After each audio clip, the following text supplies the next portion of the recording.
Nithyanandam Paramasukhadam Kevalam Jnanamurtim Dvandvatitam Gagana Sadrusham Tattvamasyaadilaksham Ekam Nityam Vimalam Achalam Sarvadi Sakshibhutam Bhavatitam Trigunarahitam Sadgurum Tam Namami.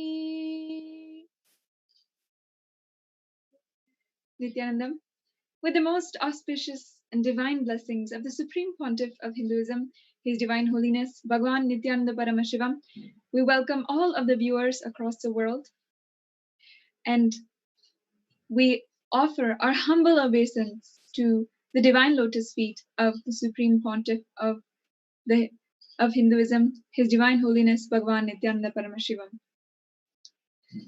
We welcome all of the viewers who are joining us today, all of the Kailasas Nithyananda Hindu University students, the Kailasavasis, Gurukul Balasans, viewers, visitors, to yet another exciting day for the Nithyananda Satsang.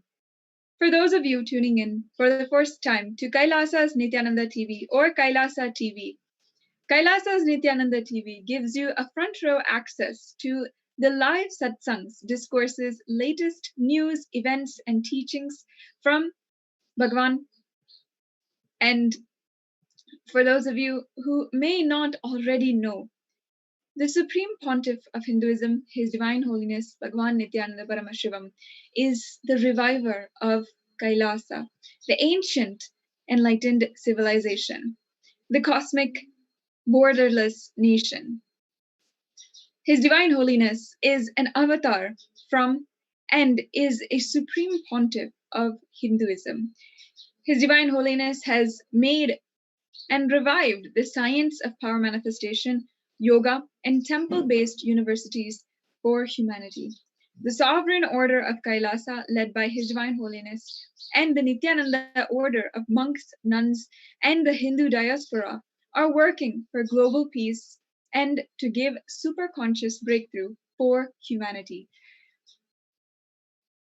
Swamiji's Nithyananda Hindu University, the world's largest university with extended campuses in 150 countries, is collecting, organizing, preserving, time capsuling, decoding, spreading, and reviving over 20 million source books of Hinduism and the 64 sacred arts like Ayurveda, music, dance, sculpting, astrology, and Vastu.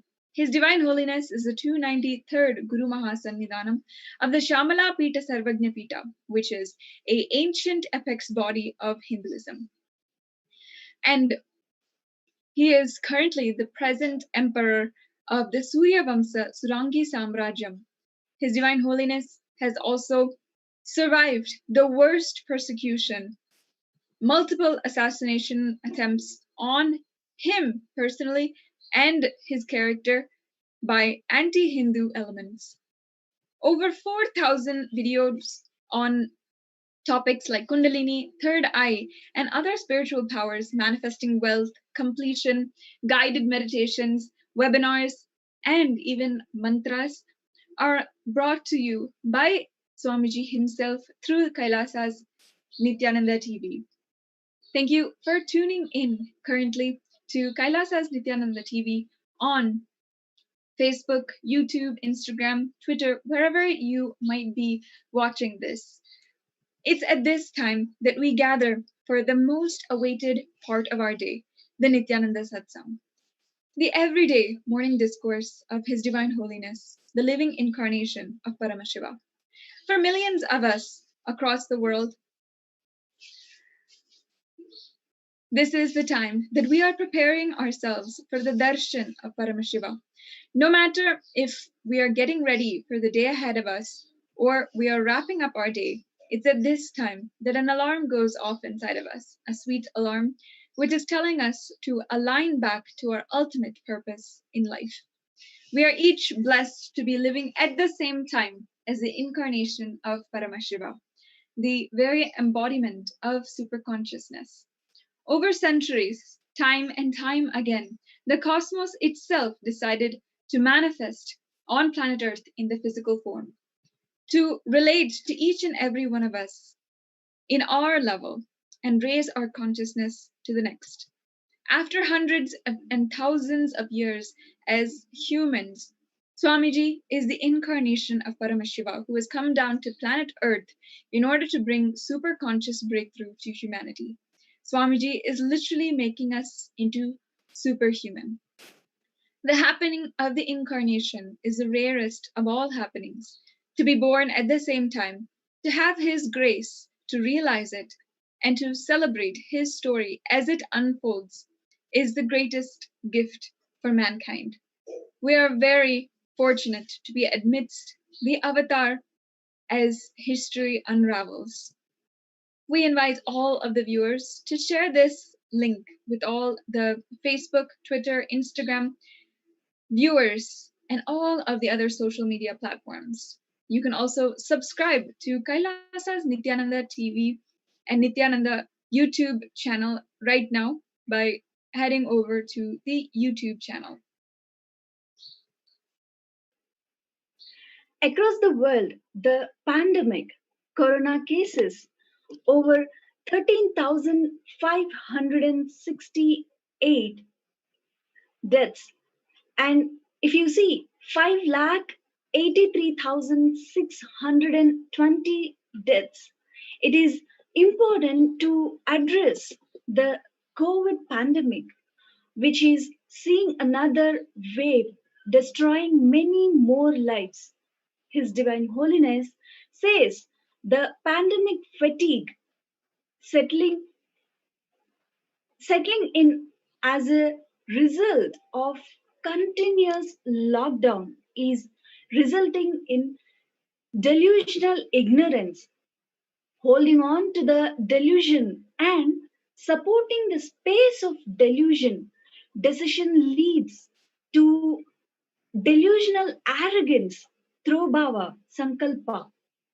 Continuous lockdown leads to delusional thoughts like, so what if I die? It's okay. I can't live forever in this lockdown. Going out, then exposing oneself and putting the risk on yourself and others with irresponsibility and insensitivity is delusional arrogance, which is also called Throbhava Sankalpa. Society was created with delusional ideas of too many human beings, these blind spots, and the decisions made from those blind spots. If the various visionary of a civilization or country or a nation has blind spots when he develops the vision for it, the whole civilization suffers those blind spots forever. Now, it is the time the nature, Prakriti itself resets. Paramashiva is resetting the whole human civilization, just rebooting control plus delete. Swamiji says, this whole pralaya I call Naimittika pralaya, which is not the end of the world, but cleansing of the world. Many of the blind spots based visions, ideas became important components of the society. This pralaya, which is happening, is melting down everything which is delusional based. The world as we know is gone. So let us all celebrate this isolation, which is seemingly endless, with an unknown future, which is compelling humanity to make 100% life change, is something to be deeply dwelled upon. If we see the article projected, it says In New Delhi, as reported in a deadly newspaper, Sunday Garden last week at an SBI organized conference of banks, the current governor of the Reserve Bank of India, a bureaucrat and one who rose to this post through chronism and not because of his knowledge of macrofinance theory, pontificial that it was uncertain how long will it take for demand conditions to normalize. Is this called confidence building by telling the truth or abandoning green shoots? By uncertain, he meant a string of uncertainties form. Supply chains, state of banks demand to the pandemic effects on future growth. In simple English, he meant to say that the government was clueless now. No surprise. Ministries of Finance was clueless when earlier this same RBI governor was a civil servant in that ministry and remains clueless today. Please see the full report in the article projected.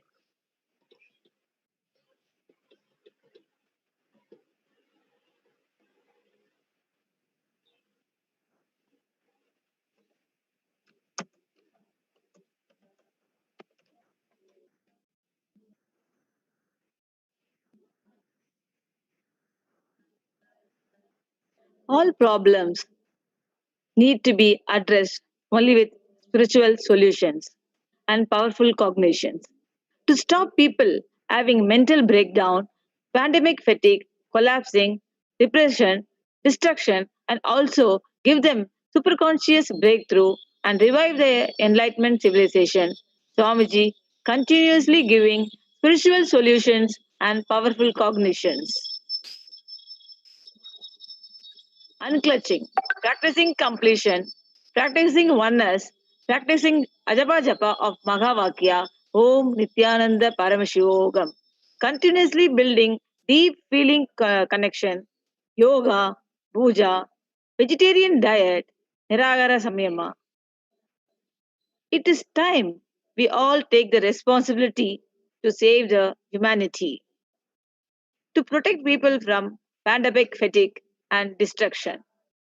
Let us try to enrich and enrich people for every one of these great spiritual solutions. Open this link and start sharing with as many people as possible. tinyurl.com/unclutching info.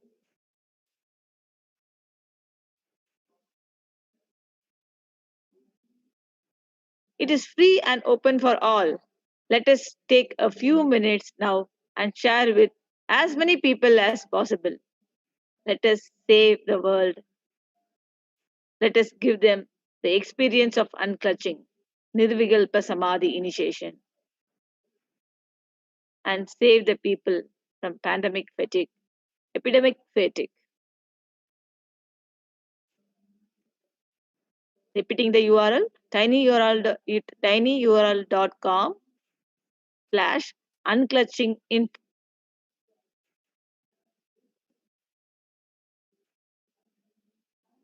destruction and delusion, Maya matrix. We can help people to have superconscious breakthrough and sail through the Pralaya. The COVID virus pandemic has left the whole world desperate, looking for answers. Life, as it has been experienced even back in February 2020, is no longer recognizable. Drastic change is in the order of the day, with people having to redefine their world with new paradigms of economic society, faith, religion, and health.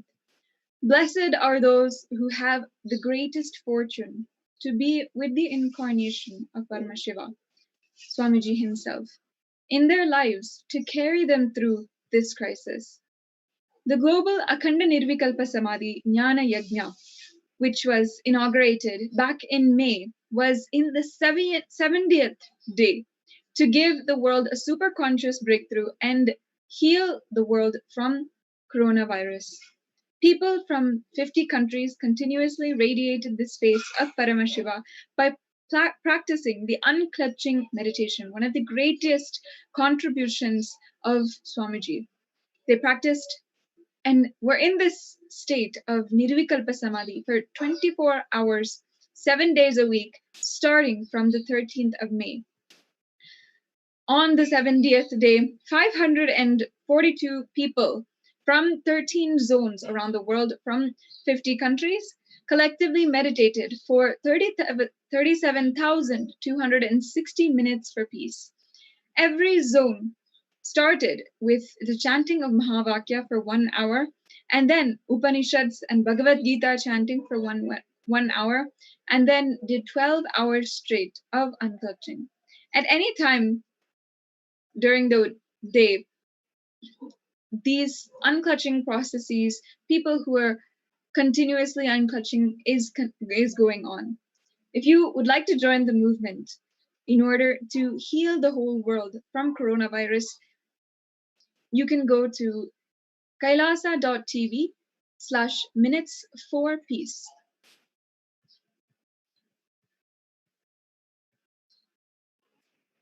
Paramashivatva. Paramashivatva is absolute fulfillment, manifesting the state, space, powers, being superconsciousness, knowledge, health, wealth, blissful, best relationships, fulfillment, completion, happiness, enlightenment, all the Ananta Kalyana gunas manifesting all the auspiciousness continuously by giving you powerful cognitions, by making you do the right kriyas to connect with Paramashiva, like Kriya Pada, by making you do yoga, aligning your space to cosmic geometry, which is Yoga Pada, and by making you live the lifestyle of Paramashiva, Charya Pada, and making you manifest powers, which is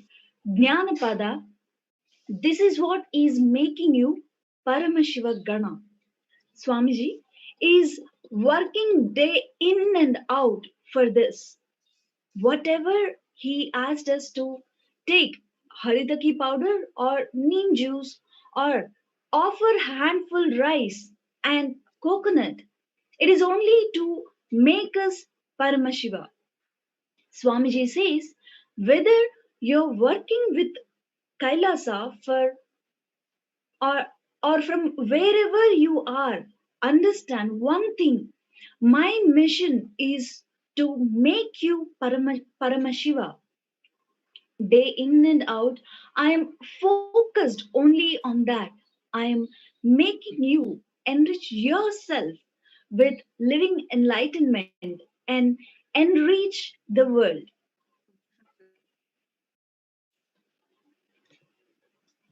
All, all of you have to become revivers post corona. This is going to take away everything. You know, the cascading crisis is still on, not started. It will start after December 14th. Lots of energy and will persistence is required. No time to allow pandemic fatigue. Before even they announced curfew in India on March 22nd, that day itself, I called the Adinavasis and Kailasa Vasis and told them there is going to be 6 months lockdown. Swamiji informed this.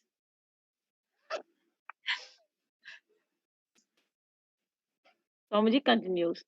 Adinavasis were shocked.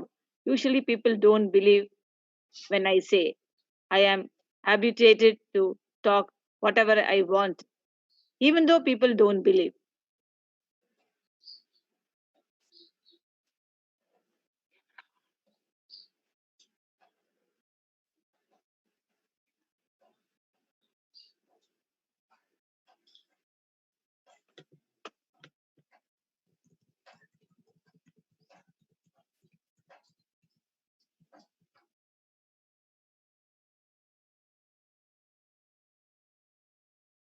Expect belief or you understood what I said in your eyes. I just go on telling what I wanted to tell.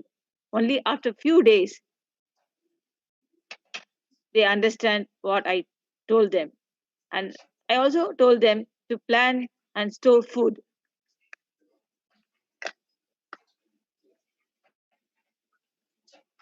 Swamiji told us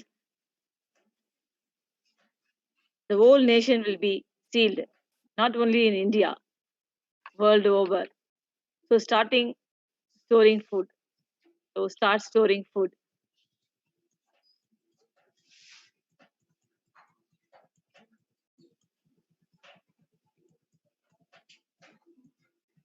It is not. We will not get food. The cost will increase. Quality will reduce. And we will not be able to feed Annadan. After that, also they announced only 21-day curfew. Swamiji said the curfew will lift, but again it will be back. It will be 6 months curfew. Of course, many other things Swamiji told very elaborately and in detailed way.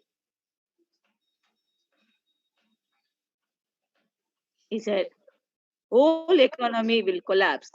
People will eat dead bodies. Extreme famine and all our Adinams need to deepen the tank. We have to start storing rainwater, do rainwater harvesting, start agriculture, go for solar system. Government will not be able to supply electricity. Money will not get you food. And we can see all that happening now. Post Pralaya, don't even want to use the word post COVID or post pandemic because the cascading crisis of the corona is going to be 10 times of corona. So after December 14, you will not remember this as COVID, but you will remember as a pralaya. The post pralaya, you need a strong will persistent of revival. Only that is going to be the wealth, nothing else. Many people used to see around will not be there. Things which you used to value based on the society value well-being, it will not have any value anymore. Like real estate anymore will not have any value. Many things you never valued will become so valuable. Your ability to take neem and aritaki without postponing. You postpone saying it is not there, is not there in the rack, not there in shop, not in organic. Ability to unclutching from tongue, all that is as spiritual instruction will become great wealth. Vegetarian food, ability to sit in Padmasana, continuous hearing, negative news, your body will build muscle pain. The quality of your muscle will become down. Learn to sit in Padmasana.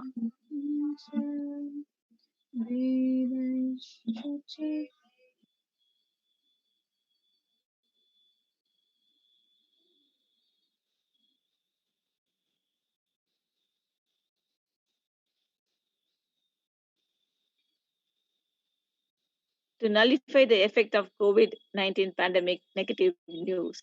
Sitting in Padmasana will help you. It recovers your muscles. If you sit in Padmasana, you will strength and integrity inside. The will persistence inside. You need literally to stamina, physical, mentally consciously for post Pralaya. That is why Swamiji is reproducing his own DNA in all of us.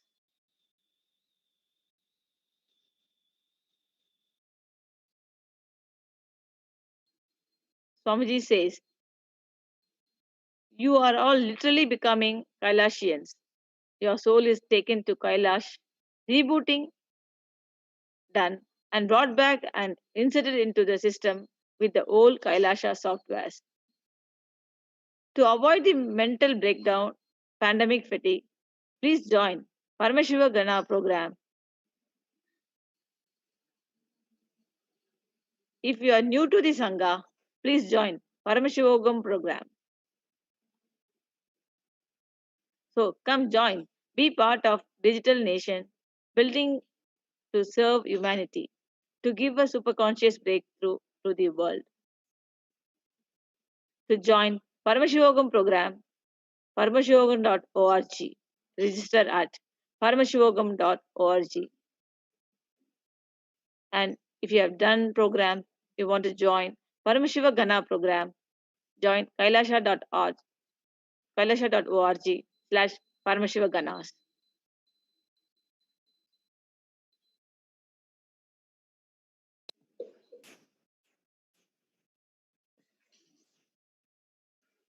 Today, the Bhava Samadhi Darshan of the Paramashivoham Level 2 program participants is Krishna. Bhagwan Krishna. Okay.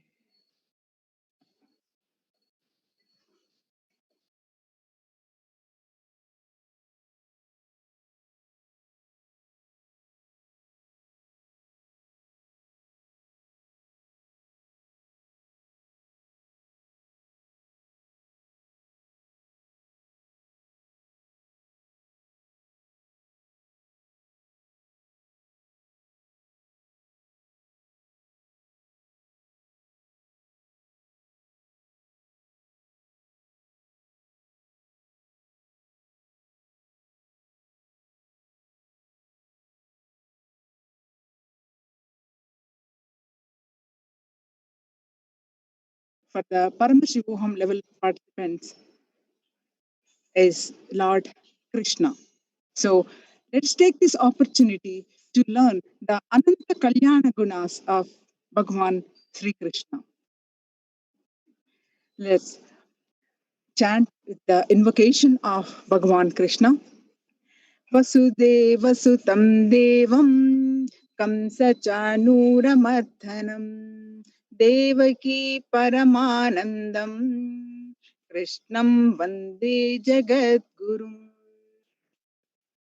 Bhagavan Krishna is the Purnavatara who has embodied Narayana, the Parandhama, with all his glory and qualities and powers. Bhagavan Krishna is the eighth incarnation of Lord Vishnu, the sustainer of the universe, who is responsible for the sustenance of the cosmos. Bhagavan Krishna is the being who first set a trend that macrocosm can express in human body and microcosm in a full-fledged and in a full-bloomed way. The greatest happening that happened is happening and will happen in the cosmos is Bhagavan Krishna. Bhagavan Sri Krishna is the extraordinary expression of cosmos and the glory personified. Sri Krishna is also the Jagat Guru. The meaning his life is a teaching for everyone in all levels of seeking, no matter what level they are. As a child, Bhagavan Sri Krishna expressed the extraordinary innocence and extraordinary powers. As an adult, Bhagavan Sri Krishna went beyond body. He did not have an idea of ordinary body and reflected the pure consciousness in human body. Celebration is the essence of the life of Bhagavan Sri Krishna. One of the greatest dimensions of the happening of Sri Krishna is Tyaga and love, the ability to receive and give love. Bhagavan Krishna is a personality who never gives up on people. He continued till the end. He did not give up. Bhagavan Sri Krishna was the embodiment of causing everyone's reality. He was able to speak into the listening of the listener, causing everyone's reality. Bhagavan Krishna, out of his love and tyaga for the humanity, delivered Bhagavad Gita, the song of God. He is the ultimate teacher, reviving all the enlightenment systems existed at that time and compiling in the form of Bhagavad Gita and sharing with the world.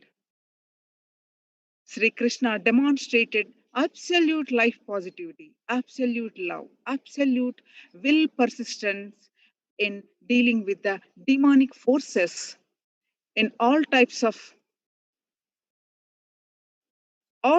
situations.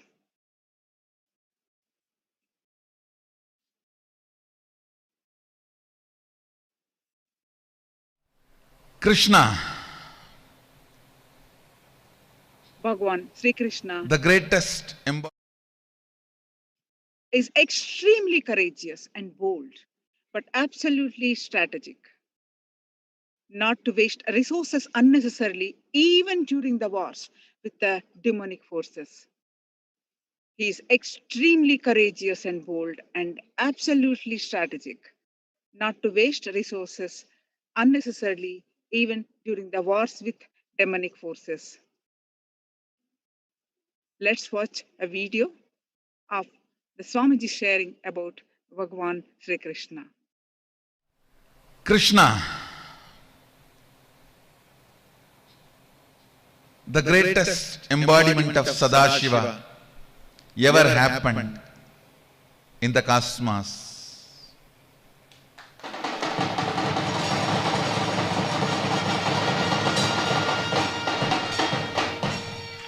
Purnavatara, the manifestation of all the powers described in the Vedas and Agamas, all the experiences described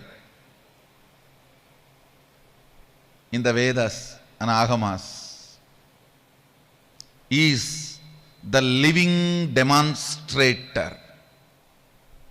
Please understand, I am using the word not lived, living. Living demonstrator.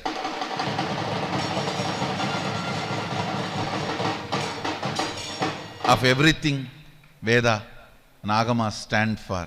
Krishna, celebration is his life and message.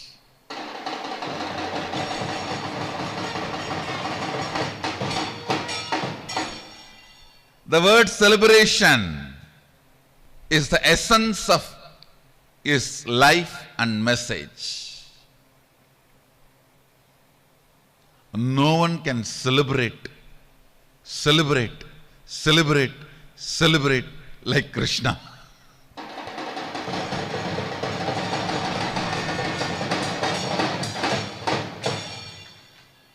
He is so much in love with life, in romance with the cosmos.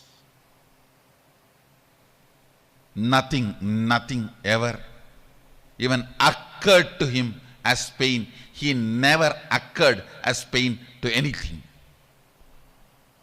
Everything was just celebration. To tell you honestly, whatever we know as Hinduism now, he is the founder of that Hinduism. Whatever we know as Hinduism, he is the founder. Because whatever he lived, whatever he taught, that is only still practiced as Hinduism. Understand? Hinduism has tons of material. But what is practiced is whatever he stood for, what he expressed and what he radiated. That is only still practiced. He is the most powerful, greatest embodiment of the cosmos, Sadashiva, and the greatest devotee of Sadashiva.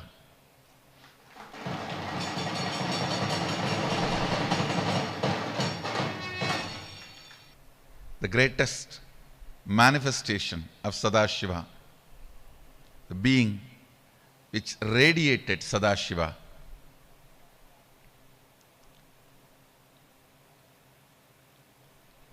to an extraordinary level in the planet Earth. Please understand, in the planet Earth,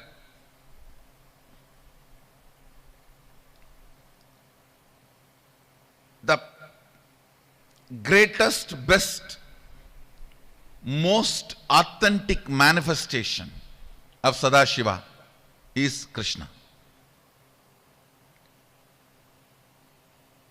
Nothing compared to him. The word Purnavatara is too small for him. Jagat Guru is too small for him. He is too much. He is too much. If you are sitting and talking about him, I think it is like having a huge cake and you go on giving discourse about it. I think you should taste him.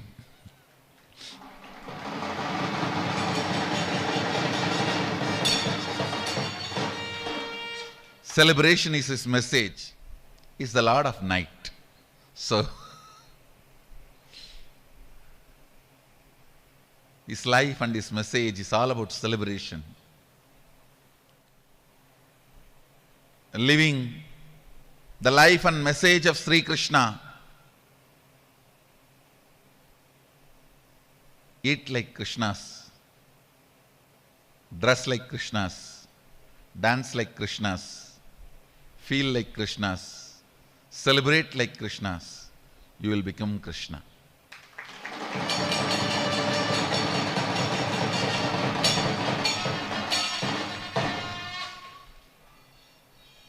Celebrate, that is the only way you will taste Krishna, not otherwise. Otherwise, giving 10 hours satsang on the hot cake will only reduce the taste of the cake. Just taste him. Taste celebration. That is his message, I tell you. He made whole Hinduism as the religion of celebration.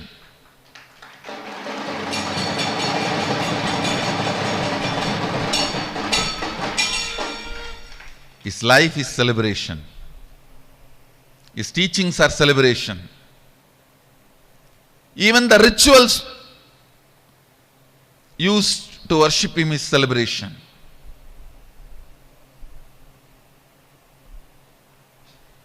He is celebration. Let's celebrate him. That's the best way you can taste him. Krishna, the highest celebration. Vasudeva Sudam Devam Gamsachanura Mardanam Devagi Paramanandam Krishnam Vande Jagadgurum.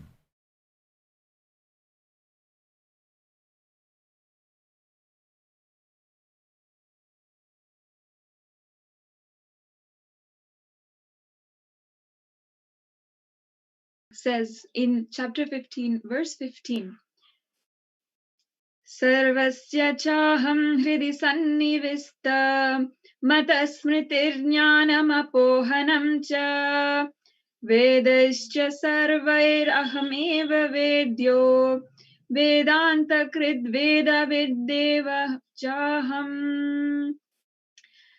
This translates to, I am seated in everyone's heart. From me came the remembrance, the knowledge, and forgetfulness. By all the Vedas I am to be known. Indeed, I am the compiler of the Vedanta, and I am the knower of the Vedas. Sudhama was Lord Krishna's friend and devotee. He belonged to a poor Brahmin family.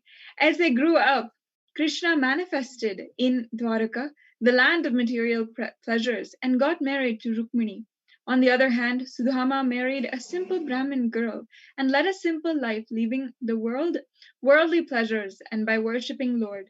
He had children, but due to his austere living, he remained a poor man. Tired and anguished by the poor living conditions, one day Sudhama's wife asked him to seek help from Lord Krishna. Sudhama, being an honest and self-made man, felt ashamed to go ahead and ask his friend for help. After being insisted by his wife, Sudhama decided to go ahead and meet Krishna. However, he said, meeting my old friend after years empty-handed wouldn't feel nice. Sudhama decided to carry along a handful of puffed rice for Lord Krishna. As soon as Sudhama reached the palace, Krishna received him with warmth and respect. Krishna made Sudhama sit on his throne and washed his tired feet with sandalwood and warm water to relax him. Both of them together, they recalled the time they spent in the Sadhipani school in their childhood. Seeing the splendor, Sudhama felt awed.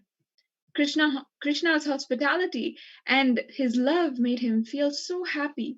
However, seeing the grandeur, he felt embarrassed to take out his gift. Krishna immediately understood how Sudhama was feeling and took the gift from him. Seeing a small bag in Sudhama's hand, Krishna asked him what he was carrying. Feeling resentful, Sudhama moved forward the bag, which contained a handful of puffed rice. Krishna went forward and consumed a part of the puffed rice, saying it was the best thing that he had ever had. Krishna thanked him for the gift and requested Sudama to have a meal with him. As both of them sat to have their meal, which was served in exquisite gold plates, Sudama felt sad and he remembered his hungry children at home. He stayed at the palace for 2 days, but he could not ask Krishna for any personal favors. On the third day, he was ready to leave back for home. While leaving, Krishna embraced Sudama and asked him to visit again. Touched by his love and hospitality, Sudama thanked him. While going back to his family, he wondered, what shall I say to my wife when she asks me what I've brought back? As Sudama reached home, he was troubled, seeing that there was no hut. Instead of an old hut, he saw a magnificent palace being built at the same place. As he walked towards his palace, he saw his wife coming out elegantly dressed in beautiful clothes. Swamiji narrates a beautiful story about his own darshan of Krishna. He says, during his own Parivrajaka time, he came across an old lady who used to talk frequently with her ideal, Krishna. Swamiji could not understand what she was doing, and so he asked that lady, what are you doing? Do you think that he is talking to her? And then he even asked her, Mom, what you are experiencing is all of an illusion. You should come out of it. You should eat healthy food and stay healthy and come out of all of these. She was so innocent. She said, No, Baba, I am not lying. Don't you see? He's sitting there and talking to me. And then she just put her hand on Swamiji's hand and held it. And Swamiji till today promises that he saw Krishna there where she was talking to him. He was just sitting there like a simple child. And he even says, with what intensity you see me now, I promise, at least with the deeper intensity, I saw Krishna there. Just as a small baby, as he is described in the Bhagavatam, with a small flute in a hand and putting his hand on his face very innocently with a peacock feather in his unclean hair and a dirty mouth, all the food was there on the mouth, unkept, and just a little small baby, he was there. The shock was from the root center for Swamiji. Understand, from the very Mooladhara Chakra, Swamiji describes that he was just shaken. Even he had the smallest doubt that maybe she was a saintly lady. She wouldn't have had such a power to have this kind of darshan, to be able to give an avatar that darshan. She was such a simple, unassuming person with no external expressions of any saintly or divine expression in her. She was just a simple village lady, maybe 70 or 80 years old. But just by touching Swamiji, with just holding his hand, she was able to give an avatar initiation. This was not just that she has able to translate that experience into Swamiji's system. It was a initiation where Swamiji can see very clearly, just as we are both seeing each other, that Krishna was there. The shock was so much that even Swamiji, avatar, fell at that lady's feet. In Swamiji's whole life, there's only a few people whom he had fallen at the feet. One of them is the first inspiration, Kuppamal, the teacher, the guru that he had in Tiruvannamalai, where he was born. Her spiritual name, of course, is Mataji Vibhudanandapuri. And with the same reverence, love, and respect that he had for Mataji Vibhudanandapuri, Swamiji fell at the feet of this old lady. He even told her, "Never call me as Baba. You are my Mata." As long as she was holding Swamiji's hand, he saw Krishna there. And the moment she took away her hand, the vision simply disappeared.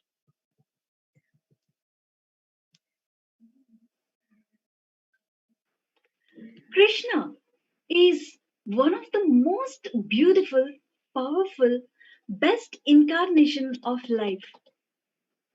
Swamiji tells, I tell you, the whole message of Krishna, the happening called Krishna, is only one word: celebration. The more and more celebration, more and more life will be changed. If you want to postpone black hole happening in your life, start celebrating more. Celebration makes you live long. Celebration increases longevity from Big Bang to black hole. If you want to increase the time, celebration is the way. In everything, celebration is the dharma of longevity. Anything you celebrate, whether it is your health or your wealth, is nothing but you celebrating your body. Your wealth is nothing but you celebrating your ability to contribute. Your relationships are nothing but you celebrating beings, people in your life. Your Your enlightenment is nothing but you celebrating the cosmos. Anything is entangled. expanded by celebration. If you add more and more celebration in your life, you will get more and more involved, more and more intense, more and more beautiful, more and more expansive, and you will have access to more dimensions and realms of cosmos. Understand?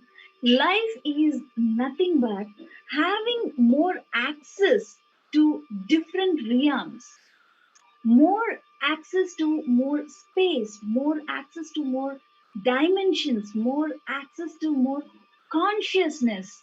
Life has nothing to do with rules, regulations, right, wrong, bad, good.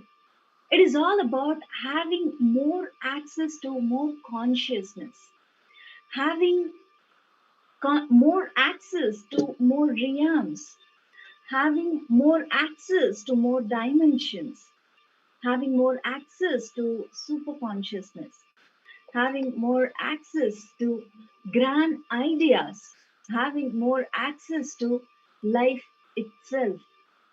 Understand? Celebration makes life longer, intense. That is why the whole Hindu tradition is nothing but the religion of celebration. Actually, if you see the whole Vedagamic tradition, the whole Vedagamic tradition is just celebration, nothing else. It is just celebrations after celebrations, after celebrations, and after celebrations.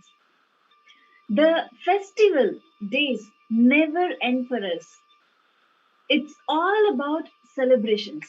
It's all about celebrations. So it's all about celebrations, more celebrations.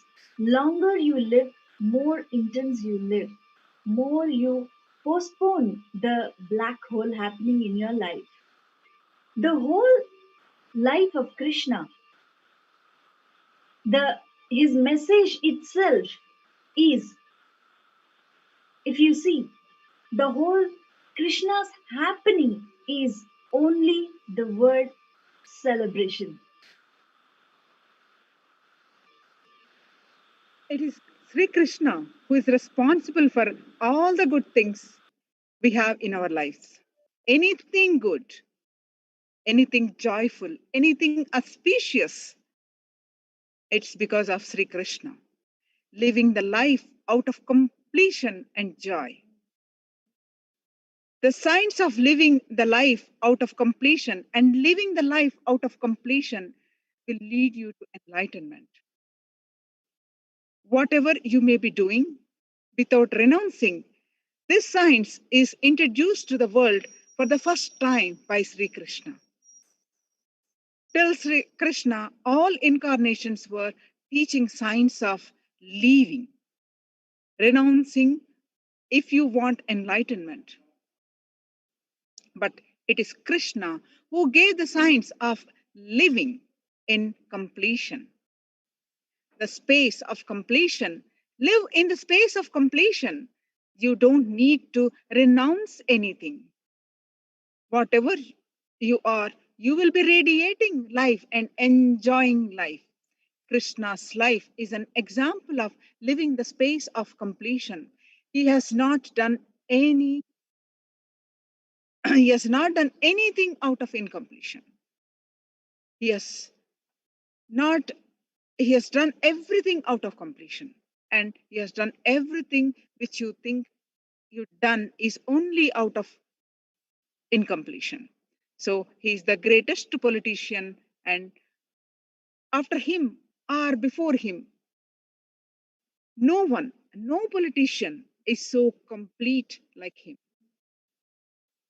No politician can be compared before him or after him with him. He's such a politician, an unimaginable lover. Before him or after him, no one can be compared to his boldness to romance. Mahabharata is the first world war. At the time, the whole humanity The 54 deshas are divided as two parts. The whole world is participating. Either you are the side of Duryodhana or Arjuna. And suddenly one fellow telling, I'm not going to wage the war. How will you handle this? This is too much, impossible to handle. Krishna, everyone knows Krishna may not be the front, but he is running the whole show. So he is completely cornered now. He has to solve Arjuna's problem. The first idea with which he is sorting out Arjuna's problem is from Sankhya Yoga. The moment he opens his mouth, what comes out from his is Sankhya. Kapila's philosophy is Sankhya, meaning Krishna himself was practicing Sankhya. He himself was practicing Sankhya, a person established in knowledge.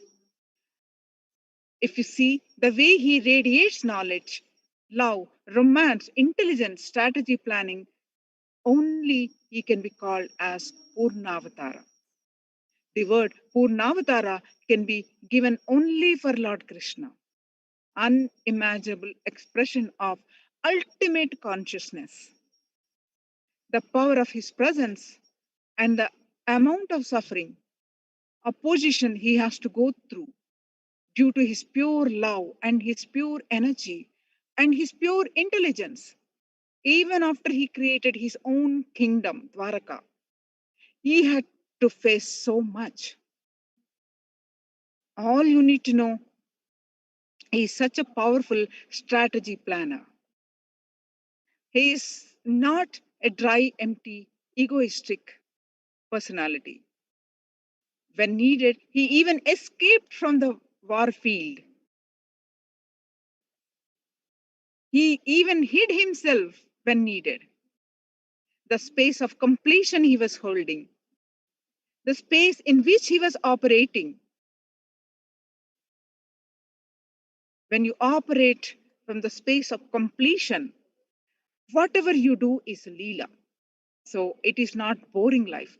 Krishna is the first incarnation demonstrating the concept of Leela on the planet Earth. The first incarnation who demonstrated the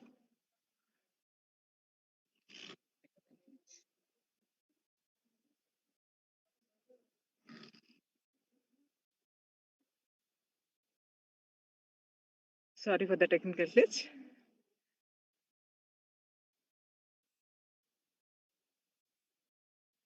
So Krishna is the first incarnation demonstrating the concept of Leela on the planet Earth.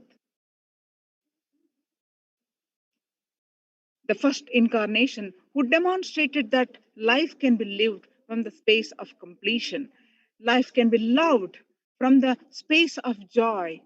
Krishna is the embodiment of joy, embodiment of bliss, embodiment of life, embodiment of completion.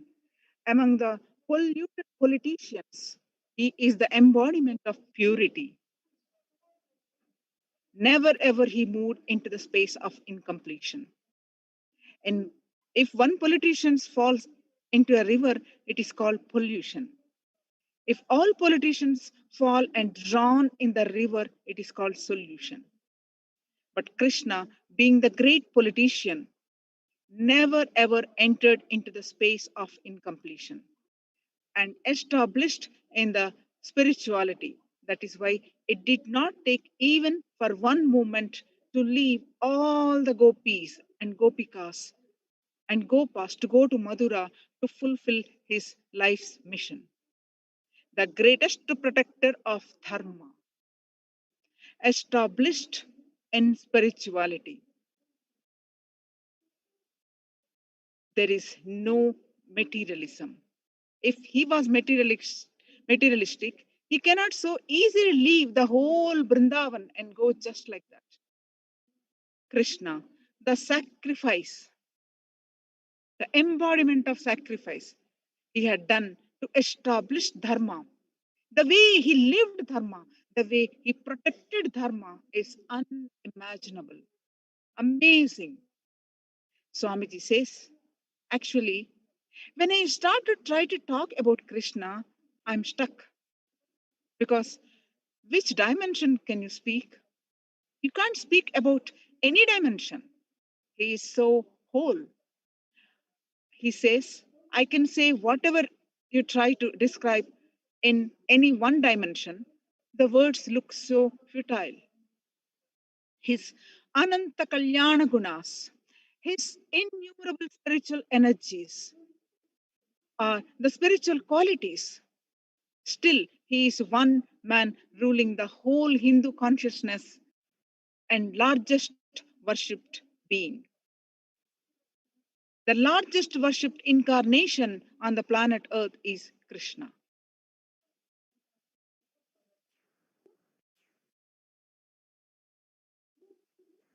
Bhagavan Krishna,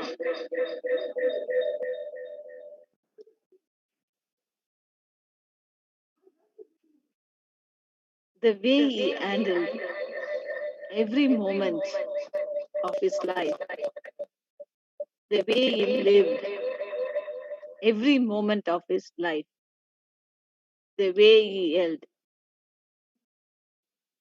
himself, the way he expressed himself. He has stolen our hearts. He is a lord of our hearts.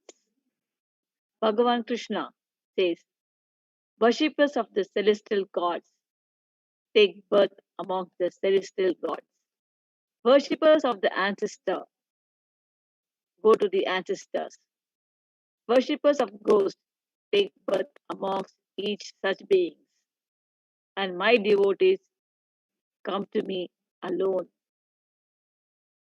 Sri Krishna, Bhagavan Sri Krishna directly reveals in his own divine words that whoever worships him directly merges into him and attains the Videga Mukti.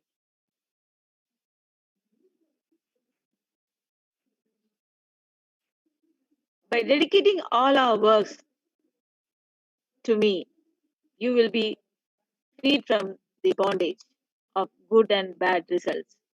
With your mind attached to me through renunciation, you will be liberated and will reach me. Bhagavan Krishna says. By worshipping Bhagavan Sri Krishna, all the karmas, the unfulfilled desires, and incompletions from the past births are immediately erased and the space of oneness is achieved.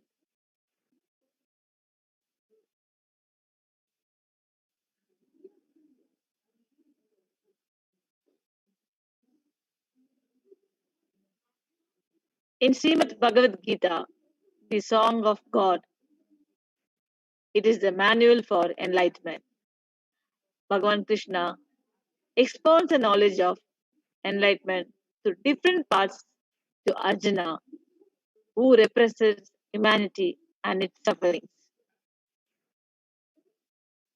Bhagavad Gita conveys the essence of knowledge contained in all written and oral Vedic truths to enrich the simplest to the complex human at all planes. It contains the royal supreme knowledge and the royal secret of the secrets, Rajavidya, Rajaguhyam.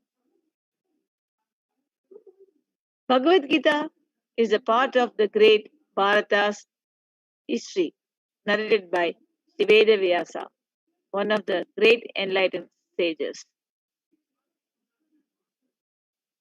Gita is scribed by Sri Ganesha, who embodies pure wisdom and joyful spontaneity. Gita is Gita Sastra, the essence and the most important part of the ancient knowledge, base of the Vedic tradition. Gita is Gita Sastra, the essence and the most important part of the ancient knowledge based of Vedic tradition. Gita is also called Brahma Vidya, the knowledge of Brahman, the supreme absolute truth. It is Jivanmukti Vijnana, the science of living enlightenment. In Gita Upanishad, Bhagavad Gita, the essence of all Upanishads is just like a cow and Lord Krishna, who is famous as cowhead boy, is milking the cow. Arjuna is just like a calf, and learned scholars and pure devotees are to drink the nectarine milk of Bhagavad Gita. Life will always be a mix of good and the bad, the divine and the evil.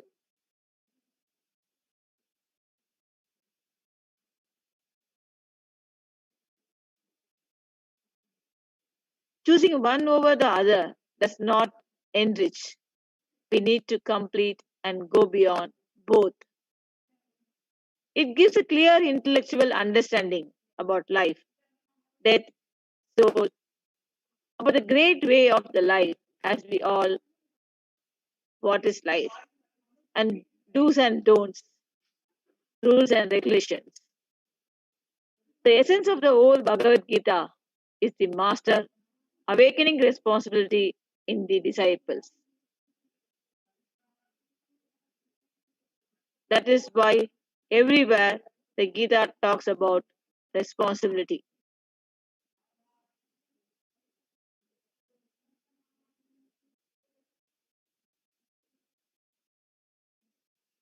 In Bhagavad Gita, it is, "Oh, I meditate upon you, Bhagavad Gita, the affectionate divine mother, showering the nectar of Advaita, non duality, and destroying rebirth, incorporated in the bits of Mahabharata, of 18 chapters by sage Vyasa, the author of the Puranas, and imparted by Arjuna by Bhagavan Narayana himself. Invocation verse of Bhagavad Gita. Bhagavad Gita appears in the of Mahabharata in Bhishma Parva, the sixth chapter of its 18th chapters. Vedavyasa, the narrator, is glorifying the Gita, sings, "The one who drinks the water of Ganges, the sacred river of Hindus, attains liberation. What to speak of the one who drinks the nectar of Gita? Gita is the essential nectar of the Mahabharata.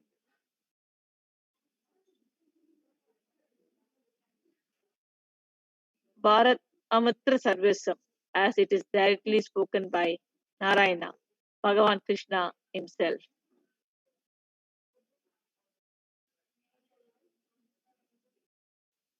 The Gita is a sacred text, incarnation of absolute divine. It is narrated as a direct expression of divine himself. It is because of Bhagavan Sri Krishna direct presence that the Mahabharata and jeweled in it, the Bhagavad Gita, is the indisputable authority of the greatest revelation of the truth. Mahabharata, literally meaning the great Bharata, it's a grand narration about the nation and the civilization, which is now known as India. It was then a nation ruled by King Bharata and his descendants. It is a tale of strife between cousins and ultimately between dharmic and adharmic, righteous and unrighteous civilizations. The true story of this perfectly recorded epic is about two warring clans, Kauravas and Pandavas, closely related to one another. Dhritarashtra is the blind king of Hastinapur, and father of under Gaurava, brothers, and the brother of Pandu, whose children were the 5 Pandava princes. Dhritarashtra had 100 sons through his wife Gandhari. The eldest of these Kaurava princes was Duryodhana. He felt no love for his 5 Pandava cousins. He made many unsuccessful attempts to kill the Pandava brothers. Kunti's eldest son, Karna, whom she had cast away at birth, was found and brought up by the chariot driver in the palace, and by a strange twist of fate, joined hands with Duryodhana. Yudhishthira lost all that he owned: his kingdom, his brothers, his wife, and himself to Duryodhana, and they were forced to go into exile for 14 years. At the end of the 14 years, the Pandava brothers tried to reclaim their kingdom, being held by Sri Krishna. However, Duryodhana refused to yield even a needle point of land, and as a result, the great war, the war of Mahabharata, ensued. The great war of Mahabharata is fight between positive and negative thoughts, positive and negative thought patterns of the mind called samskaras, or the root thought patterns. The positive thought patterns are the Pandava princes, and the negative thought patterns are the Kaurava princes. Kurukshetra, or the battlefield, is the body. Arjuna is the individual consciousness, and Sri Krishna is the enlightened master, the supreme consciousness, driving and guiding the whole individual consciousness. All the Kaurava princes, as well as all their commanders, such as Bhishma, Drona, Karna, were killed in the battle. The 5 Pandava brothers survived as winners and became the rulers of the combined kingdom. Dharmo Rakshati Rakshasara. Dharma protects those who protect it. The Bhagavad Gita opens with the great why, reflecting the personal crisis that we all face at some point of our lives.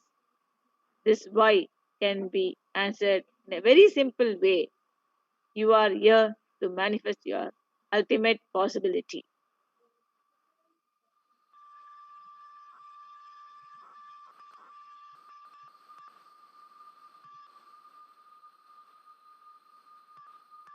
Today, during the Nithyananda Satsang, as we prepare for this most auspicious time during our day, we have the opportunity to remember and revere the life of the Avatar, the autobiography of the Avatar. First, we should understand, for human beings such as you and I, our stories are written after we die. After we leave the body or after we pass away, somebody comes along and writes our story. But for avatars, for incarnations, for Paramashiva himself, the script is written and the avatar comes down and it is enacted. Listening to the experiences of Swamiji is literally an initiation. The seed of possibility for that experience to happen in you is bestowed and blessed on us. We must understand that the ultimate truth that Swamiji's life is, from the very beginning, he is the ultimate consciousness and has been expressing Paramashiva from the beginning. Never once he came down, or there was even a possibility for coming down from that space. Swamiji says, all that I talk in the discourses are my experience. I have become that experience, and it is easy to share that. But Because I have disappeared, it is difficult to tell about me. The personality called I in Swamiji has been cut, like how if you cut the thread of a flower garland, the flowers fall off. There's no more garland. Just like that, the I has been cut, and each of the flowers have become separate. Once again, Swamiji has to tie the flowers, and like a garland, he has to tell the whole narrative. Just for the sake of our transformation, Swamiji shares the experiences of his life, so that our whole biology, physiology, chemistry can catch what he is saying and what he experienced and reflect that in our own space. When we listen to that experience, we have the opportunity to raise ourselves to that higher consciousness. The young avatar used to attend the discourses of Annamalai Swamigal, a direct disciple and personal sevak of Bhagavan Ramana Maharshi in Tiruvannamalai. One day, he heard from him spiritual truths from the Advaita Vedanta philosophy, such as we are not the body, there is no pain or suffering for us. The avatar, Swamiji, was in such a space of listening that the words entered him and he was possessed by them. He did not sleep for 2 days. Day and night the same thought was running. I am not the body. Then who am I? He says, we are beyond pain. But when someone physically hurts us, we have pain. It doesn't seem like we are beyond pain. He wanted to find out the truth. He wanted to experiment on himself, whether he has pain or not. Picking up that his father's razor blade, Swamiji himself cut a very deep cut into his right thigh. With this much of intensity and so much of sincere seeking, Swamiji had performed this act, which may for anyone else seem like such a gross act of shock. Let us now watch Swamiji describe the whole experience which happened at the age of 12.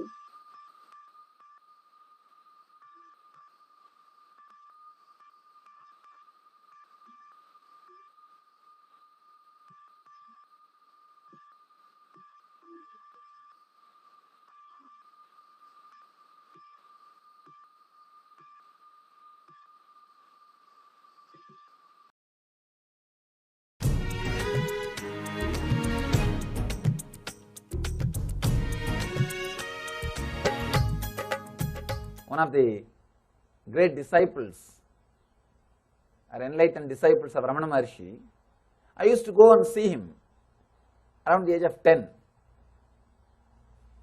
He's a very nice elderly person. He was sitting and talking to the group of seekers. He was telling that we are not body and we are beyond suffering and pain and all those things. Naturally, I was not able to understand. How can he say that we are beyond suffering? If my mother beats me, I have pain. If my teacher shouts at me, I have a suffering. How can he say that we are beyond pain and suffering? Anyhow, I just did not leave that. Went home and took a knife and just cut my thigh to see whether I really have pain or not. Of course, there was pain. And I was taken to hospital. Doctor did all the first aid and everything. After a few days, again I went back to him, asked him, what is this? What have you taught? See, you said that we will not have pain and suffering. I went and cut myself and now I have pain. I have suffering. A very deep cut. 13 stitches in those days. And 13 stitches is too much for a 10-year-old boy. And he was smiling at me and he said, my son, just try to find the source from where you are feeling the pain, point in which you are feeling the pain. Try to find the source. Do this meditation. Even after he taught the meditation, I was not completely convinced. I told him, it's okay, you given me blessing or initiation or meditation. You could have done this before I cut my thigh.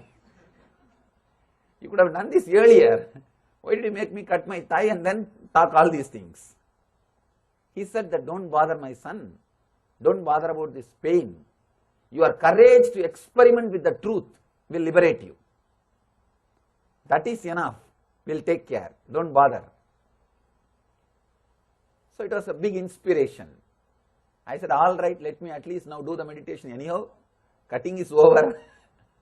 Let me at least do the meditation. I used to play with the technique. I'll just sit and see from where the pain is coming or where that I'm feeling that I. Whenever I find time, I'll just sit and play with this technique. Not even seriously, just very casually. Trying to find the source of the self.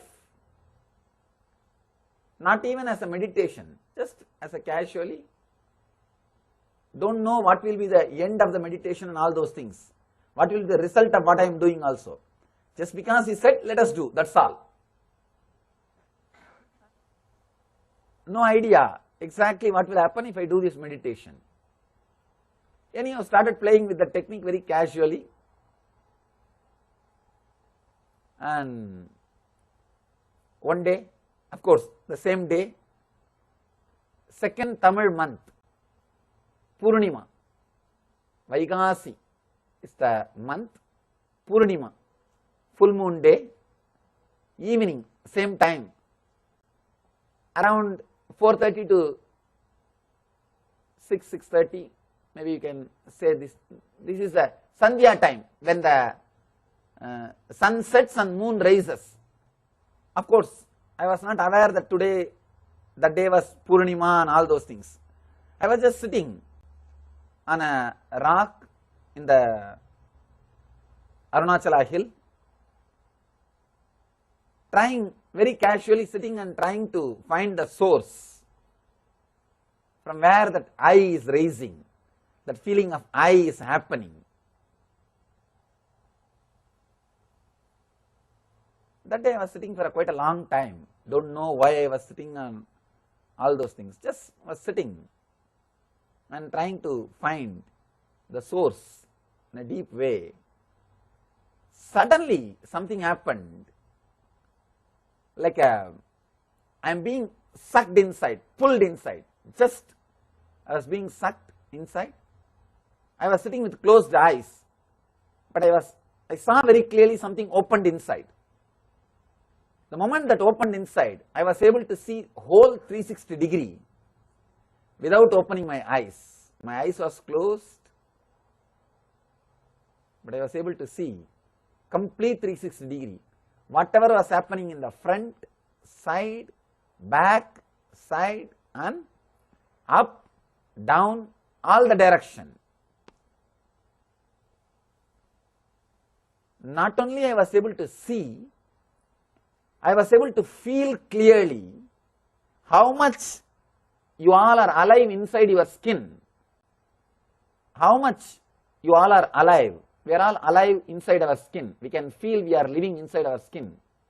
Same way, same intensity, I was able to feel I am alive in everything I was able to see. Understand? I was able to see the whole thing, whatever was around me. The plants, rock, tree, everything, and I was able to feel that I am alive in everything. How I feel, how you all feel you are alive inside your body, same way I felt alive with the whole cosmos, with the whole existence.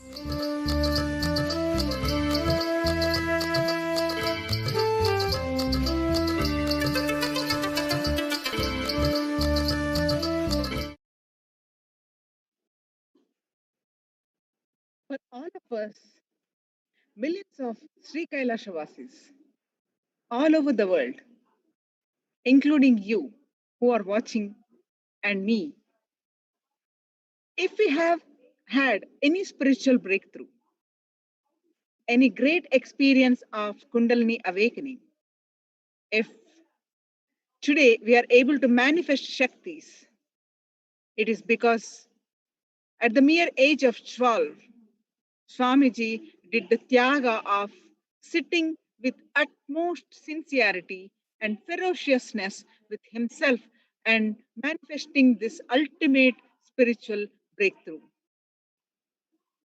After the experience of enlightenment, when he went to his guru's home and expressed how he was worried he might have been possessed by the ghost, she told him strongly and proudly, "You have not been possessed by a ghost, you have been possessed by God." So, after Swamiji's first enlightenment experience, his guru Yogananda Puri arranged for photographs to be taken of Swamiji. At that time, the photos may have seemed like an unnecessary hype, but now we know how historically significant this one picture is taken, which was which one picture was taken when Swamiji was 12-year-old, writing for us the entire narrative of the avatar. I realized incarnation from the very beginning. The series of events behind the photographs was also extremely profound. Now, we have a very special eyewitness testimony from a photographer who witnessed the power of levitation being expressed by Swamiji.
தேவி நாராயணி புத்தா 13 19 திருமணத்தில் இருக்கிறோம்.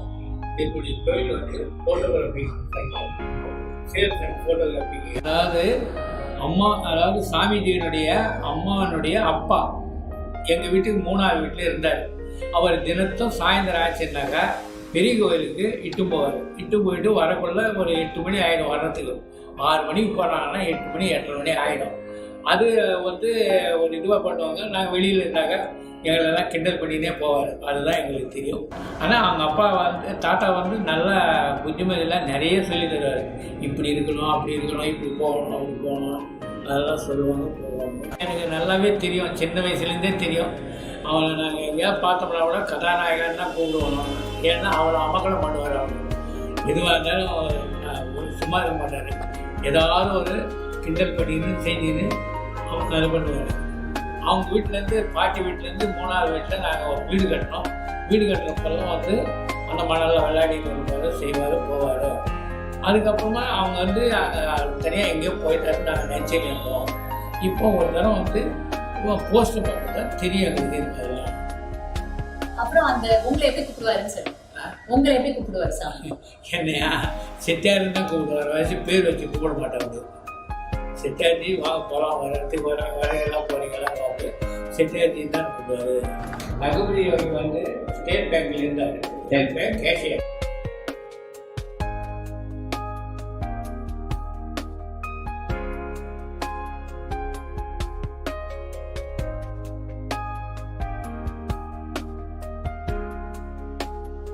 அந்த கேஷியர்லேருந்து நாங்கள் வந்து எல்லாத்தையும் பார்த்தோம், செய்வோம்.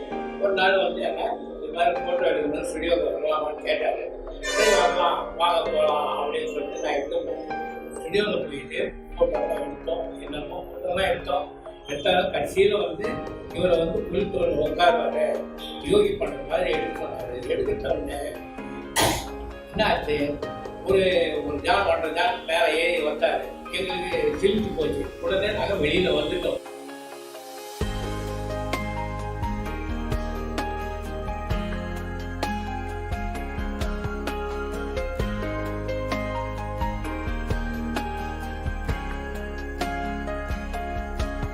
அப்போதான் இந்த படம் வந்து ஸ்டுடியோவில் வெளியில் வந்தவுடனே ஸ்டேட் பேங்க் கேஷியர் கூப்பிட்டு, ஒன்றும் பயப்படாதீங்க, நல்லா வாங்க, நீங்கள் திருப்பி இன்னொன்று எடுக்கலாம், வாங்க, அது கண்டிப்பாக விடும் அப்படின்னு சொல்லிட்டு அவர் ரகுபதி என்ன சொன்னார், அது வீடு இருக்காது, நீங்கள் வாங்க உள்ள எல்லாரும் அப்படின்னு சொன்னாங்க. நாங்கள் வந்து பார்த்தா அதே மாதிரி விடலை. உடனே கழுவி பார்த்தோம். உடனே அது விடலை. சரி, அந்த நெகட்டிவ் தூக்கி போட்டு வேற ஒரு நெகட்டிவ் பண்ணி ஃபார்ம் பண்ணி அப்புறமா எடுத்தோம். அதுக்கு அடுத்தது தான் இந்த இது மேலே இருக்கிறது உட்காந்துருக்கு.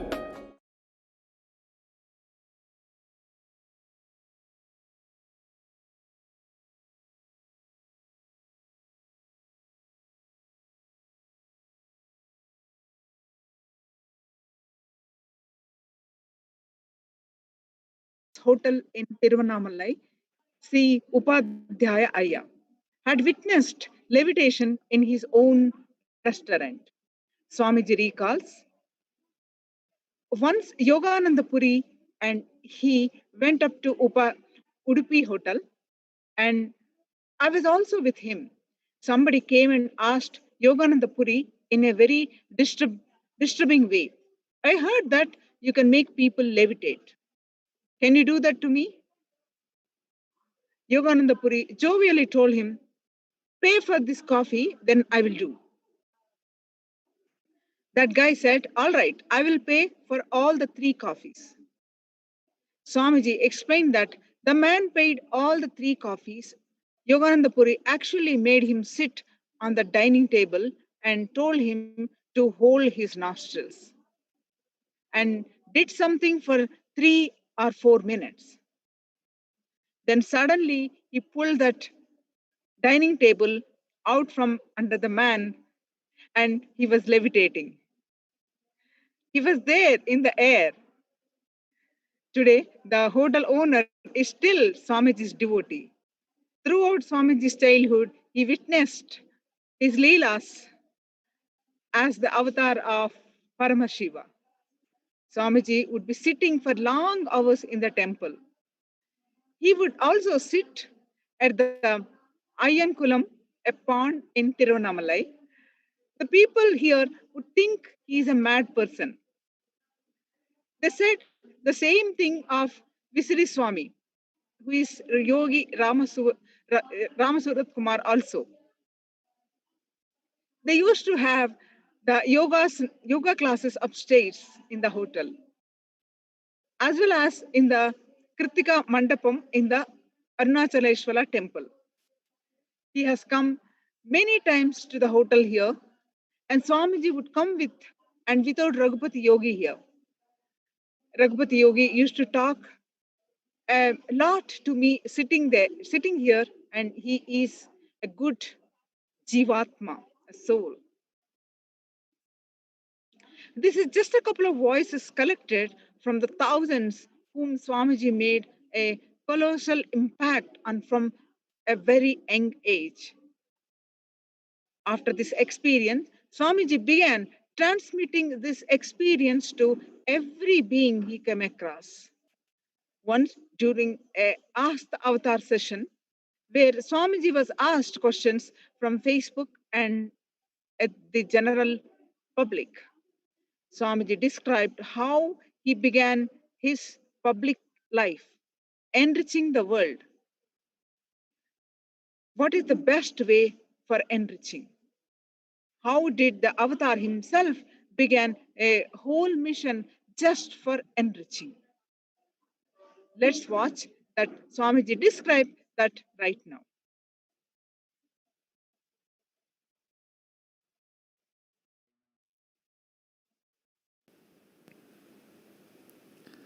Go on be enriching others, you will open up and enrich and raise yourself in a higher way. When you raise yourself higher way, you can enrich others in a next level higher way. So how? I tell you, I just decided yesterday, let me start the ground level work, raw. How I started my life, how I started my public life. I'll walk from village to village. Actually, I started my public life in a very young age.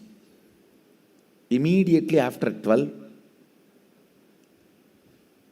after I realized my enlightenment, immediately after 12, I took my first Padayatra from Tiruvannamalai to Vadalur.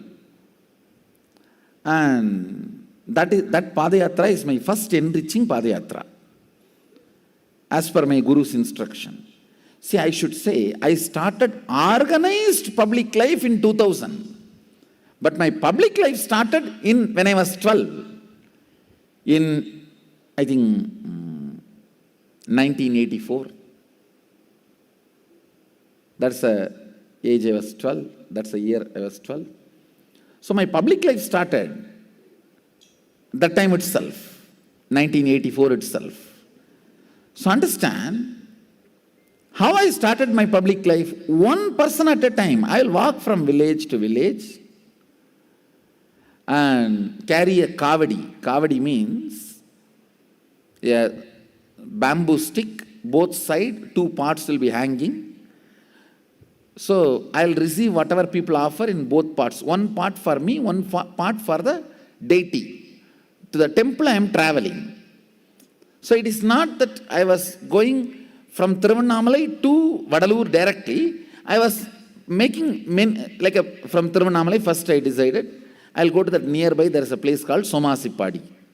It's a Subramanya temple. Then from that Subramanya temple, there was a nearby another one place. It's a small yatras. Put together, it became Tiruvannamalai to Vadalur. And then I came back. So from Tiruvannamalai to Somasipadi, when I walk, one part is for me to consume and maintain myself, one part for that Subramanya. So that's the way I'll carry. I'll go to every village, sit, spend some time. And small boy carrying this kavadi, naturally people will be curious, all alone. They will come and try to talk to me. Then I'll start talking to them and start enriching. Whatever little way I know, whatever Tamil with that language, and I'll explain that this Muruga temple is very famous temple, and I'm going there to have darshan of the Muruga, and I'll call them to come to the temple, and then they will ask, in this age, what is there, Murugan and all that. Then I'll start talking philosophy. Then in this age, if I don't do, in your age, you want me to do? So whatever way I can, it was a raw, crude, ground level way, one person at a time. So I decided, I am going to start my own way, one person at a time.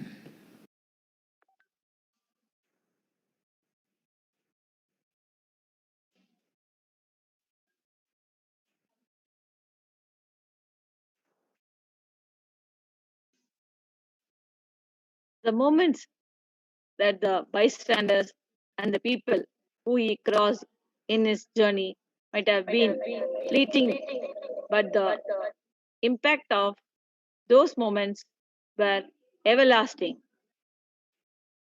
This is how, even the passing glance and the word form, the avatar has created such an impact that they remember even years after.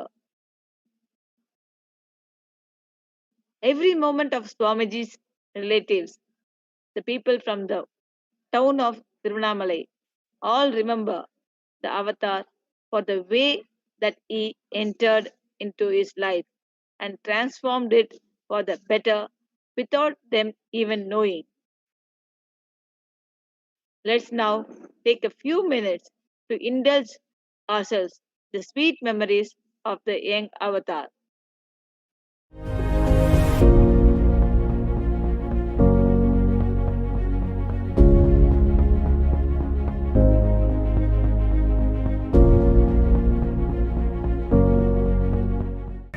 என் பேர் R Venkatesan. பிறந்தது இது வரைக்கும் திருவண்ணாமலை தான். வயசு 73. சாமியே எனக்கு ஒரு 40 வருஷமாக தெரியும். சாமி குடும்பம் எல்லாருமே எனக்கு தெரியும். சாமி அப்பா அம்மா, அவங்க பாட்டி அனுசூயா அம்மா எல்லாருமே எனக்கு தெரியும். சாமியோடைய இடத்துல முதல்ல ப்ரெஸ் வச்சுருந்தேன். அப்புறம் இடம் எதிர்க்க மாற்றிக்கிட்டேன். பர்னாம் சிட்டி இடத்துல மாற்றிக்கிட்டேன். சின்ன வயசுலேருந்தே தெரியும். சாமி படிக்கிறதுலேருந்தே தெரியும். அதுக்கப்புறம் படித்து அவருடைய சின்ன வயசில் பக்தி அதிகம். மற்றவங்களாம் அந்த வயசில் அந்த அளவுக்கு பக்தி இருக்காது. ஒரு குறிப்பிட்ட வயசுக்கு அப்புறம் தான் பக்தி வரும். ஆனால் சாமிக்கு சின்ன வயசுலேருந்தே நல்ல பக்தியாக இருப்பார். குரல் வளம் ரொம்ப நல்லா இருக்கும். அவருடைய பேசினான்னா கனின்னு கேட்கும். அவர் பாலிடெக்னிக் படித்தது அந்த லீவில் வந்தாருன்னா டக்குன்னு வீட்டுக்குள்ளே போக மாட்டாங்க. வெளியில் நின்று படிக்கிட்டாங்க, நின்று மலையை கும்பிட்டு கோவிலுக்கு கும்பிட்டு நமஸ்காரம் பண்ணிவிட்டு ஒரு 5 நிமிஷம் அங்கேயே இருந்துட்டு ஆகிறதுக்கப்புறம் தான் வீட்டுக்குள்ளே போவார். எங்கள் ப்ரெஸ்ஸுக்கும் வருவார். ப்ரெஸ்ஸில் வந்து பேசிகிட்டு இருப்பார். பைனிங்லாம் கொடுப்பாரு. பைனிங்லாம் செஞ்சு கொடுப்போம். சாமி படம் இருந்ததுன்னா முக்கியமாக அதை கேட்டு வாங்கிட்டு போய் வீட்டில் வச்சு பூஜை பண்ணுவார். அதெல்லாம் எல்லாமே செய்வார். நாங்கள் பூ பல்லக்கெல்லாம் பிரிண்டிங்கெல்லாம் போட்டு கொடுங்க. அந்த படம் எடுத்துகிட்டு போய் வச்சு அவர் வீட்டிலே பல்லக்கு செஞ்சு அதில் வச்சு செய்வார். சாமியை எனக்கு பிரசாதம் கொடுக்கணும், கண்டிப்பாக தரேன். ப்ரெஸ்காரன்னு கூடுவார். அச்சாபீஸ்காரன்னு தான் கூடுவார். நான் அச்சாபீஸ் வச்சுருக்கீங்களா, அச்சாபீஸ்கார் கொடுக்குறேன். அச்சாபீஸ்கார் உங்களுக்கு இருக்காது என்ன அப்படின்னு. ப்ரெஸ் பேர் ஜீவா அச்சகம் வச்சு நடத்திட்டுருக்கேன். அங்கே அந்த பில்டிங் ஓனர் பேர் பலராம செட்டியார். அவர் தான் முதல்ல சின்ன வயசுல பக்தி அதிகமாக இருக்கிறத பார்த்துட்டு சாமியார் வா அப்படின்னு கூடுவார். அப்படி கூடும்போது சாமிக்கு ரொம்ப சந்தோஷமாக இருக்கும். நம்மளை சாமியார்னு கூப்பிட்றாங்க அப்படி ரொம்ப சந்தோஷமாக இருக்கும். அதுக்கப்புறம் நாங்களும் சாமியார்னு கூப்பிடுவோம். அது அவருக்கு ஒரு திருப்தி, சந்தோஷம். அந்த வார்த்தையே பின்னாடி அவர் சாமியாக ஆகிட்டு இருக்கும்போது எனக்கு ஒரு எண்ணம். இது வரைக்கும் அவர் அப்படியே இருக்கிறாரு. அதுக்கப்புறம் ஒரு நாள் வீட்டில் ஆள் இல்லை. வீட்டில் இருந்தவர் படிச்சுட்டு வந்தார். படிச்சுட்டு எங்கே படிச்சதுன்னு சொல்கிறீங்கன்னா குடியாத்தம் ராஜகோபால் பாலிடெக்னிக் படித்தேன். படிக்கும்போது அதுக்கு முன்னாடி நல்ல மார்க் எடுத்ததுனால அங்கே அவர் ஃப்ரீயாகவே சீட்டு கிடச்சி, அமௌண்ட் எதுவும் கட்டாமல் ஃப்ரீயாகவே சீட்டு கிடச்சி படிச்சுட்டு இருந்தார். சாமியாருக்கு என்னன்னா கடைக்கு வந்தால் எந்த சாமி படம் இருக்குது அது நாங்கள் பார்ப்போம். வேறு எதுவும் சாமிக்கு வராது. புதுசாக ஒரு சாமி படம் தான் சொல்லுவாங்க. அதுதான் அவருடைய நாட்டமும் பக்தி. அதுதான் அவர் இல்லை. ஏற்கனவே பத்திரிகையில் வருது இல்லையா, திருமண பத்திரிகை மற்ற பத்திரிகைலாம் சாமி படம் போட்டு அந்த படத்தை வச்சு பூஜைலாம் ஆர்வம். சின்ன வயசுலேருந்து சாமி பற்றியாக ரொம்ப ஆர்வமாக இருக்கும். மற்றவங்களாம் யாரும் இந்த அளவுக்கு இருந்தது இல்லை. பசங்க கூட இருக்கிறாங்கன்னா இந்த அளவுக்கு அதில் சாமி கும்பிடுவாங்க போவாங்க. சரி, இந்த அளவுக்கு அதிலே கவனம் செலுத்துவது. சாமிக்கியோட அண்ணன் தம்பி கூட அந்த அளவுக்கு பக்தியாக இல்லை. சாமியை மட்டும்தான் பக்தியாக இருக்கும். அது கரெக்டாக போகணும். சாமி கடைக்கு வரும்போதெல்லாம்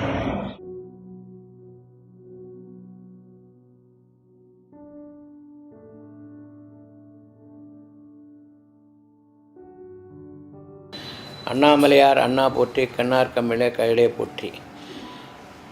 அண்ணாமலையாருக்கு அரோகரா. குரு பிரம்மா குரு விஷ்ணு குரு தேவோ மகேஸ்வரா குரு சாட்சாத் பரம்பிரம்மம் தஸ்மை ஸ்ரீ குரவே நம. குருப்யோ நம. ஹரி ஓம். ஸ்ரீ ராமலிங்க பாதேப்யோ நம. குருப்யோ நம. இன்று நான் திருவண்ணாமலை அருணாச்சலேஸ்வரர் தேவஸ்தானத்தில்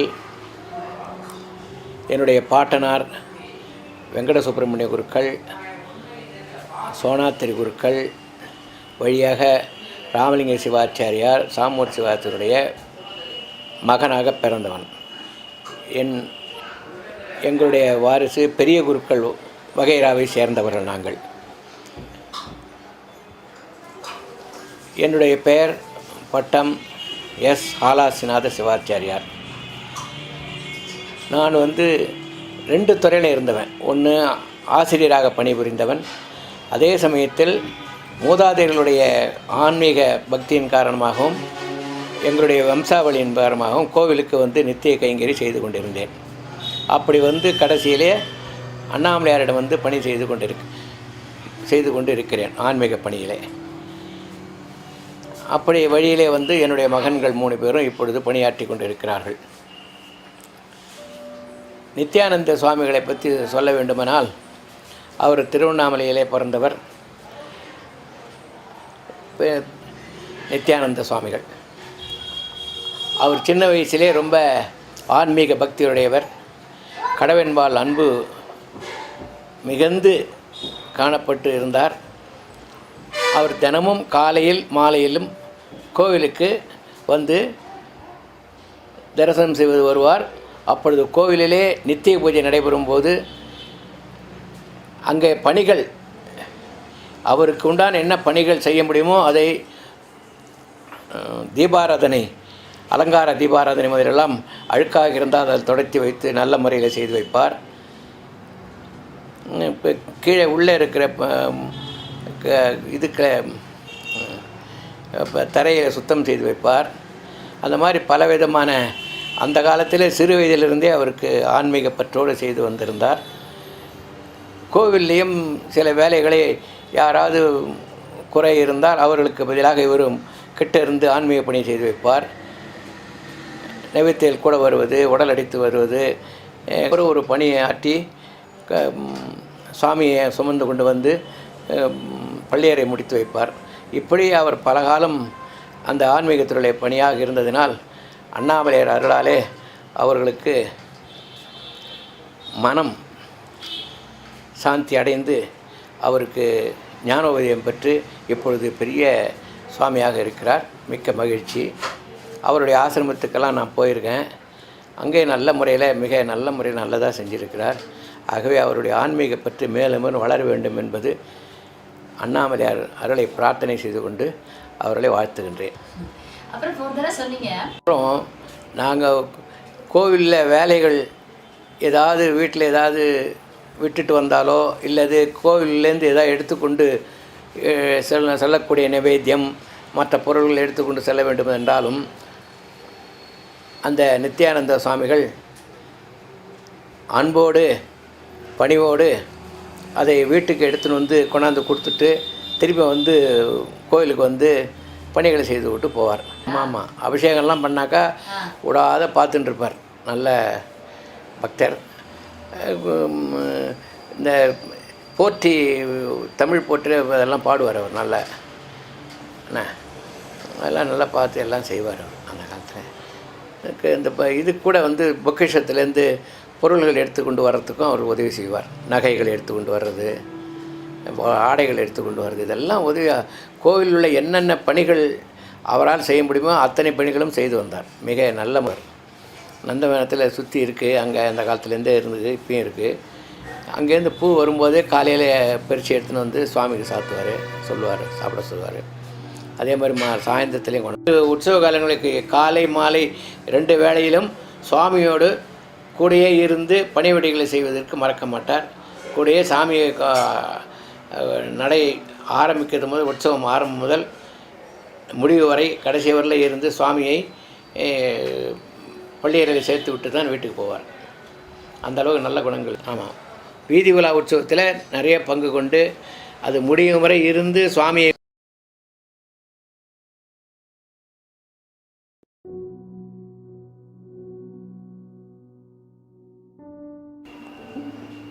என் பேர் வந்து பூங்குழலி. நான் திருவண்ணாமலையில் குமரகோயில் தெருவில் இருக்கிறேன்.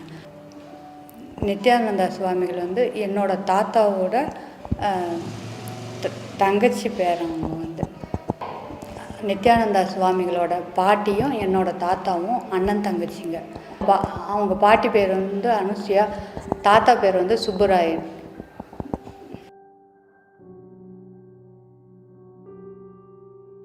என்னோட பெரியம்மா பையன்தான் வந்து நித்யானந்தா சுவாமி. தாத்தாவோட பேர் வந்து சுப்புராயன். எக்ஸ்பிரஸ்னு ஒரு பேர் இருக்குது. அவங்க காலமாயிட்டாங்க. அவங்களோட வேலைகள் நடக்கிறது எல்லாமே ஃபாஸ்ட்டாக இருக்கும். அதனால் வந்து அவங்களுக்கு எக்ஸ்பிரஸ்னு ஒரு பட்டப்பேர் மாதிரி வச்சுக்கோங்க. அது மாதிரி நித்யானந்தா சுவாமிகள் கூட வந்து சின்ன வயசில் எனக்கு வந்து அவங்களோட அறிமுகம் கிடைச்சிது. மாட வீதியில் அவங்களோட வீடு இருக்கும். அப்போ வந்து நாங்கள் 10 நாள் உற்சவம் போது நாங்கள் சாமி பார்க்க போகும்போது அவங்க வீட்டில் தான் தங்கி சாமி பார்ப்போம். அப்போ வந்து அவங்க கூட எனக்கு பேசுகிற வாய்ப்பு கிடைச்சிது. அப்போ வந்து அவங்க சன்னியாசம் வாங்கிறதுக்கு முன்னாடி வந்து அவங்களோட பழக்க வழக்கங்கள், அவங்களோட ஆன்மீகமான செயல்கள்லாம் வந்து ரொம்ப ஒரு ஆச்சரியப்படக்கூடிய விதத்தில் இருக்கும். அப்போ வந்து அவங்களோட சின்ன வயசில் வந்து பார்த்திங்கன்னா அவங்கள சுற்றி இருக்கிறவங்களே அவங்கள ஒரு வித்தியாசமான ஒரு பர்சனாக இருப்பாங்க. அந்த திருவிழா கார்த்திகை தீப திருவிழாவும்போது அண்ணாமலையார் வீதி உலா மாட வீதி வரும்போது அவங்க வீட்டில் இருந்து தான் நாங்கள் பார்ப்போம்.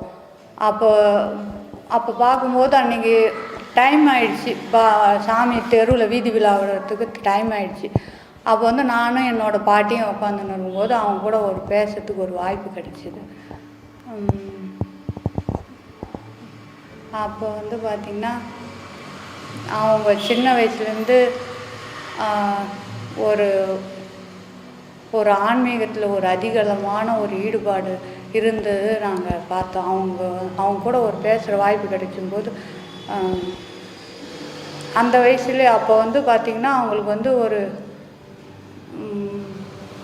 16 இல்லை அல்லது 17 வயசு இருக்கும்.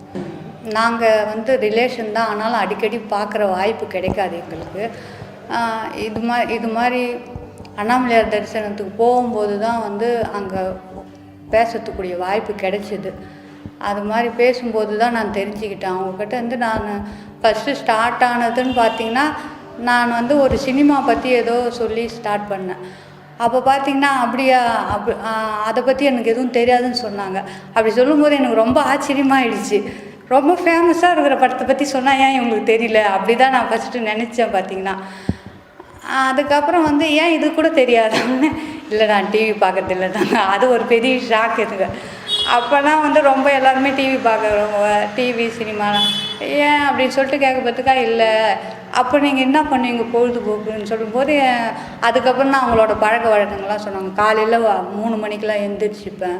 3 மணிக்கே போயிட்டு நிறைய யோகாசனம் ஏதேதோ பயிற்சிலாம் சொன்னாங்க. அது வரைக்கும் பண்ணிவிட்டு 6 மணி 7 மணி ஆன பிறகு தான் அவங்க ரொட்டீனாக டியூஷன் போகிறது படிக்கிறதுக்கு அது மாதிரி டைமே ஸ்பெண்ட் பண்ணுவாங்களாம். அது மாதிரி சொல்லும்போது ஆச்சரியமாக இருந்தது எனக்கு அப்போ.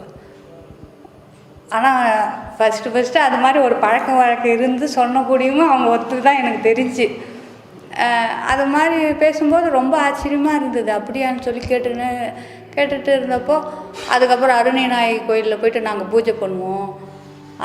அதுக்கப்புறம் அண்ணாமலையார் கோயிலில் வந்து வசந்த உற்சவம்னு சொல்லிட்டு சித்திரை மாதம் நடக்கும். அந்த உற்சவம் போலவே இங்கே பொம்மை வச்சு நாங்கள் வீட்டில் இது பண்ணுவோம் அப்படி சொல்லி அதெல்லாம் பண்ணி காமிச்சாங்க. அதெல்லாம் ஒரு ஆச்சரியமாக இருந்தது. ஏன்னா அவ்வளோ சின்ன வயசில் வந்து இவ்வளோ விஷயங்கள் தெரிஞ்சுன்னு இருக்கிறாங்கன்னும் போது ரொம்ப ஆச்சரியமாக இருந்தது. அப்போ ஒரு 2 மணி நேரம் பேசினோம். அவங்க ஆனால் நான் பேசினதை விட அவங்க பேசினது தான் அதிகம். ஃபஸ்ட்டு நான் ஸ்டார்ட் பண்ணது மட்டும்தான் ஆனால் நான் ஸ்டார்ட் பண்ண விஷயத்தை விட்டுட்டு அவங்க நிறைய சொல்லவும் எனக்கு ஆச்சரியமாயிடுச்சு. லைனாக சொன்னாங்க. ஆனால் அது ஒரு பெரிய ஒரு விஷயமா இருந்தது அந்த வயசில் எனக்கு கேட்டப்போ. அதாவது வந்து டிவி பார்க்குறதுலாம் இல்லைன்னு சொல்ல ஒரு ஆச்சரியமாக இருந்தது. டிவி பார்க்குறது கூட ஒரு தேவையில்லாத விஷயம் தானே அப்படின்னு அது ஒரு பொழுதுபோக்கு விஷயமாக தான் நான் ஃபஸ்ட்டு நினச்சின்னு இருந்தேன். அதுக்கப்புறம் வந்து அது எனக்கு ரொம்ப டச்சிங்காக இருந்தது. அந்த எண்ணம் மட்டும் எனக்கு இருந்துன்னே தான் இருந்தது. ஆனால் அது ஒரு 3-4 வருஷத்துக்கு அப்புறம் படிப்படியாக அந்த சிந்தனை போயிட்டு நான் அதுக்கப்புறம் டிவியே கனெக்ஷன் இல்லை. ஏன்னா அது அடிப்படையாக அவங்க சொன்னது வந்து எனக்குள்ளே இருந்தது. அந்த ஒரு விஷயம் பார்த்திங்கன்னா வந்து நம்ம சாமி கும்பிடுவோம், இருந்தாலும் கும்பிடுவோம், பொழுதுபோக்கு இருக்கும், எல்லாமே இருக்குன்ற மாதிரி இருந்தது. அதுக்கப்புறம் தான் தெரிஞ்சது இது மாதிரி தேவையில்லாத விஷயத்தெலாம் தவிர்க்கும் போது நம்ம எவ்வளோ ஒரே ரூட்டிங்கில் நேராக போக முடியுன்றது அப்போ எனக்கு ஃப்ளாஷ் ஆச்சு. அதுக்கப்புறம் நானும் கூட சினிமா தேட்டர் போகிறத விட்டுட்டு நான் 15 வயசில் ஒரு படம் லாஸ்ட்டாக பார்த்தேன் தேட்டர் போயிட்டு. அதோட சரி தேட்டர் போகிறது இல்லை. அதுக்கப்புறம் டிவி கனெக்ஷனும் ஒரு 12 வருஷத்துக்கு முன்னாடியே எடுத்தாச்சு. அது மாதிரி ஒரு நல்ல விதமாக இருந்தது அவங்க கூட பேசுனதில். ஆனால் அப்போல்லாம் ரொம்ப எங்களுக்கு ஆச்சரியமாக இருக்கும் அவங்கள பார்த்தாக்கா. ரொம்ப ஒரு சந்தோஷமாக இருந்துச்சு, ரொம்ப ஒரு ஆச்சரியமாக, ரொம்ப வந்து அந்த நேரத்தில் எங்களுக்கெல்லாம் வந்து ஒரு பெரிய ஒரு அதிசயமாக தான் இருந்தது. இவங்களோட பழக்க வழக்கங்கள் எல்லாமே வந்து ஆச்சரியமாக இருந்தது. ஆனால் நான் இது மாதிரி பேசிட்டு 1 வருஷத்துக்கு அப்புறமே அவங்க சன்னியாசம் வாங்கிட்டாங்க. அதனால் எனக்கு அப்போ சன்னியாசம் வாங்கிட்டாங்கன்றது வந்து எனக்கு அதிர்ச்சியாக இல்லை, கரெக்ட் தான் தோணுச்சு. ஏன்னா 1 வருஷத்துக்கு முன்னாடியே இப்படி பேசினாங்க. ஆனால் பரவாயில்ல, ராமகிருஷ்ண மடம்லாம் போயிட்டு சேர்ந்துட்டாங்க பார்த்தியா அப்படின்னு ரொம்ப அந்த வயசுல எனக்கு கொஞ்சம் பொறாமல் இருந்தது. ஏன்னா நம்மலாம் பொம்பளைங்க இல்லைங்களா, டக்குன்னு நம்ம இஷ்டத்துக்கு எங்கேயும் போக முடியாது, வர முடியாது. ஆனால் அவங்க நினச்சபடி ஒரு குறிக்கோளாக இருந்துட்டு கரெக்டான இடம் ஸ்டேஜ் போயிட்டு சேர்ந்துட்டாங்க. தொடர்ந்து அவங்களோட அடுத்தடுத்த மூமெண்ட் எல்லாமே நான் பத்திரிகைகளை பார்த்து படிச்சுப்பேன். அவங்க ஏதாவது புக்கு எதாவது கிடைச்சதுன்னா படிப்பேன், அது மூலிமா தெரிஞ்சுப்பேன். ஆனால் நான் போனதில்லை, உண்மையில் நேரில் போய் பார்க்கல. நான் ஒரு தடவை கூட பார்க்கல. இது எனக்கு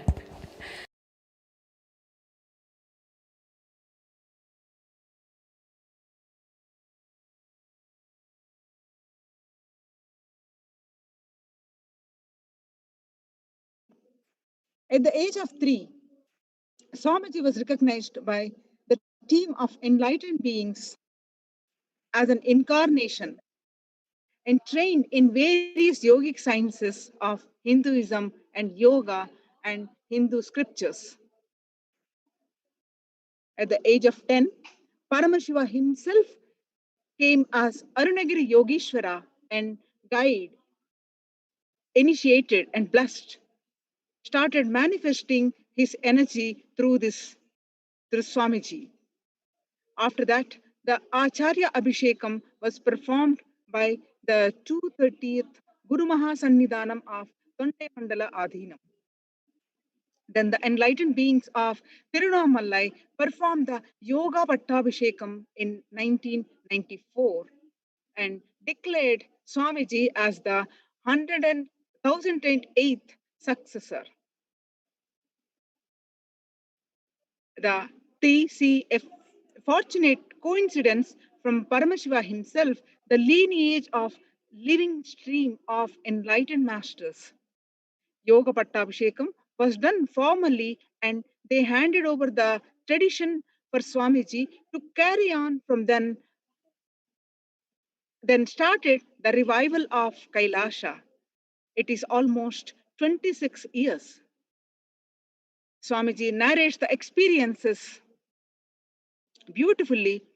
The day I started carving the deity and after having a vision of Devi Darshan, being of Devi in the form of deity, when I started, that day the sacred university started. The sacred university started. Fortunately, that was the time I used to be seen at physically. Literally, he taught me how to birth the deity, and from that day, the Nithyananda Sacred Art University started. But we have started organizing ourselves maybe in 2002. Swamiji says he still remembers Tiruchi Swamigal, one of the greatest influences in his life.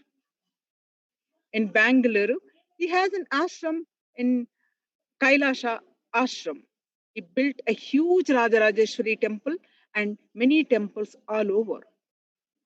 When I had the great fortunate sitting at his feet and having the training, Swamiji says, I have seen him Vadam Kaya Vikiratu, drawing with charcoal on floor, sitting with stapadis or with pen. Usually, when he sits on the floor, he will sit with the stapadis on the floor, which is very rare. Usually, disciple will be sent out, but we were all sitting. The moment he said, get the charcoal, all walked out, and Swamiji said he also walked out, but he personally called me and asked me to sit. He narrates that he started drawing to tell how deities' eyes, ears, all should come. I was wondering why he asked me to sit. He said in singular,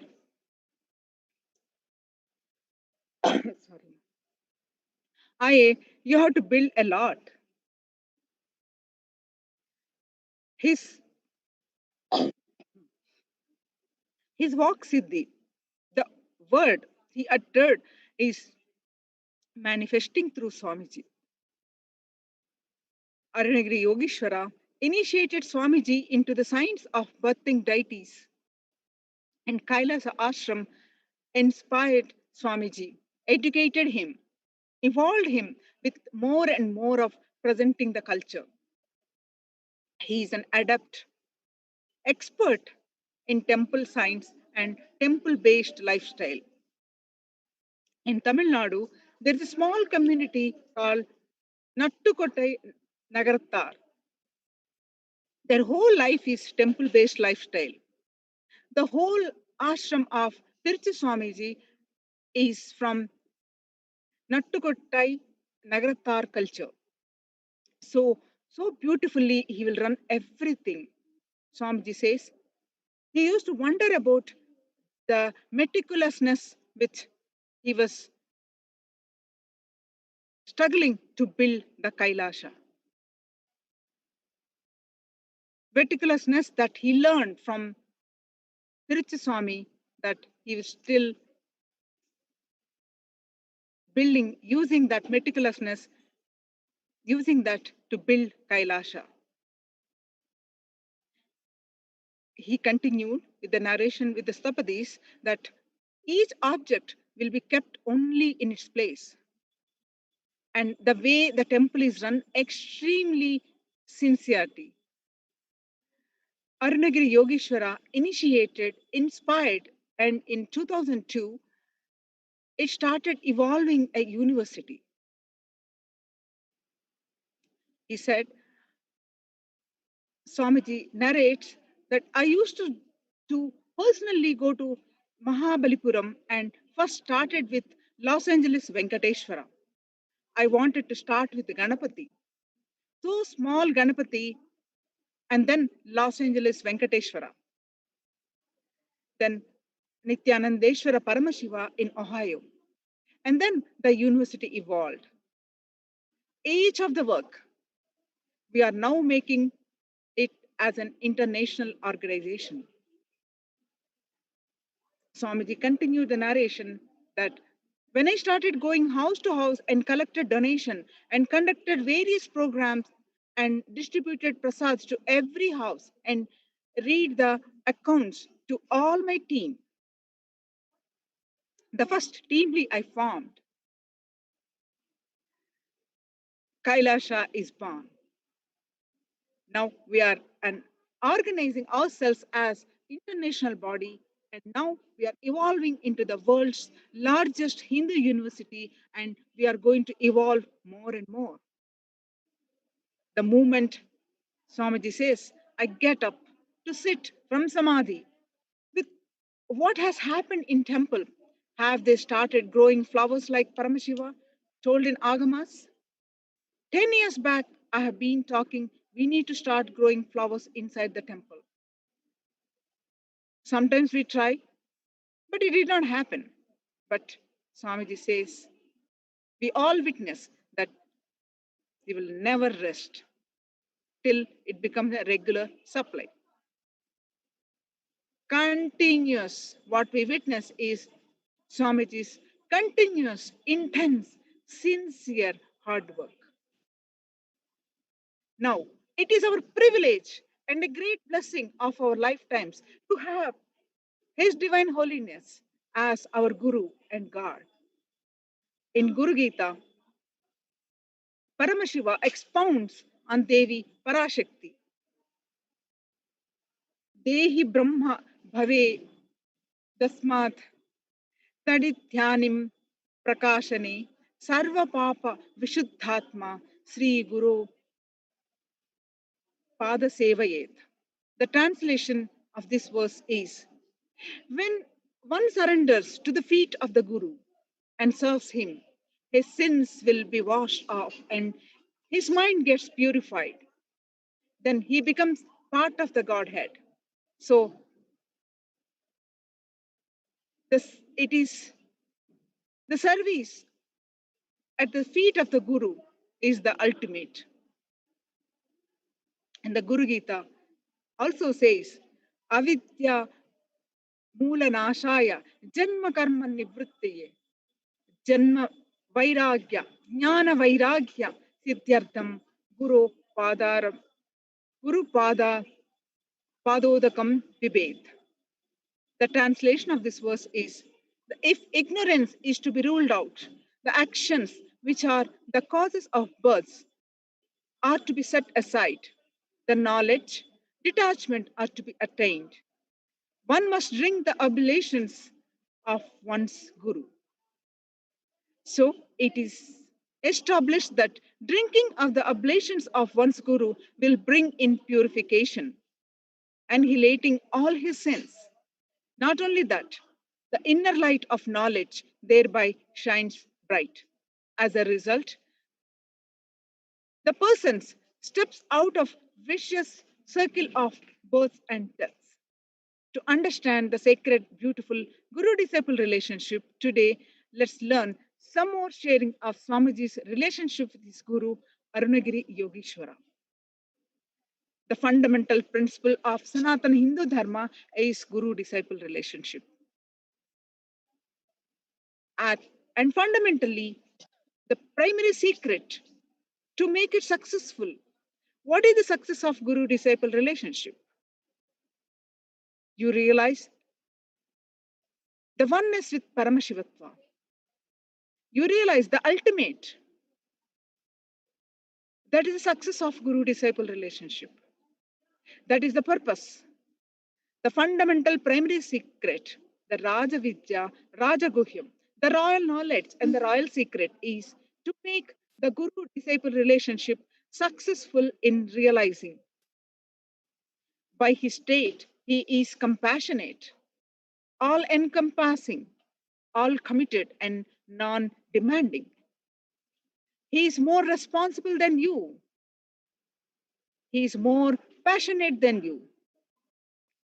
He wants you to realize oneness more than you want to realize oneness. His quantity and qualities of open eyes is more than your quantity and quality of the eyes. Yours is two. He is plural. In Sanskrit, two is not plural. In Sanskrit, three, one, two, and then plural. Only in English, one and then plural. So for you, two eyes, even in that quality can't be said 100%.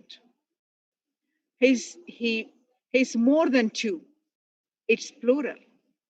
And the quality is absolute. Swamiji says, this empowered me with such strength.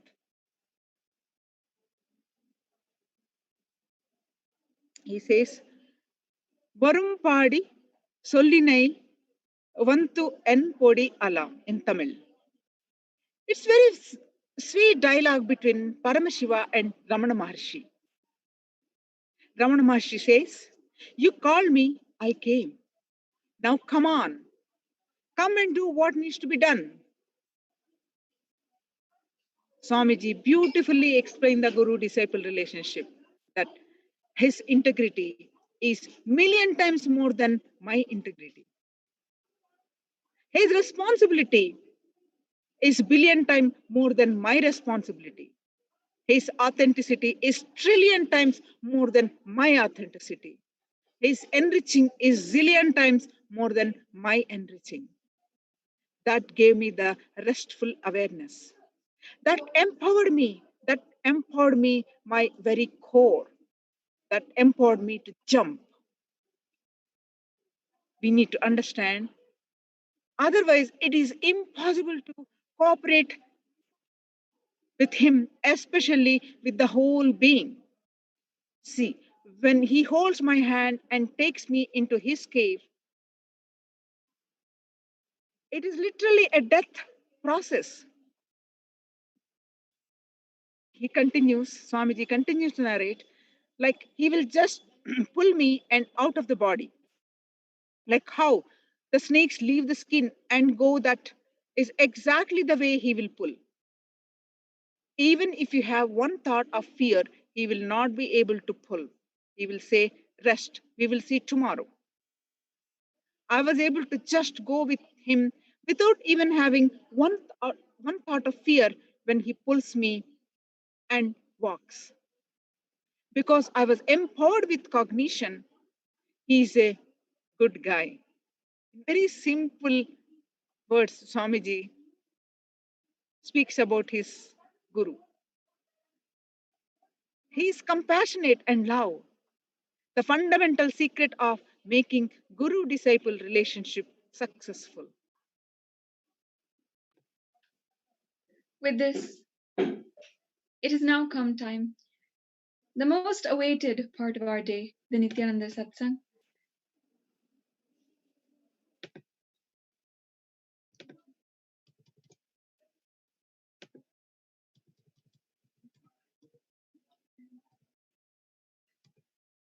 Let us make a conscious decision to be in the space of deep listening with simple integrity, just as Swamiji had with his Guru Arunagiri Yogeshwara. Close your eyes and inhale and exhale as deeply as possible, as slowly as possible. The space of unclutching is an experiential knowledge of bliss, which happens with the initiation of Swamiji, who can simply give us this experience just by connecting with him in trust and devotion. Let's take a few minutes now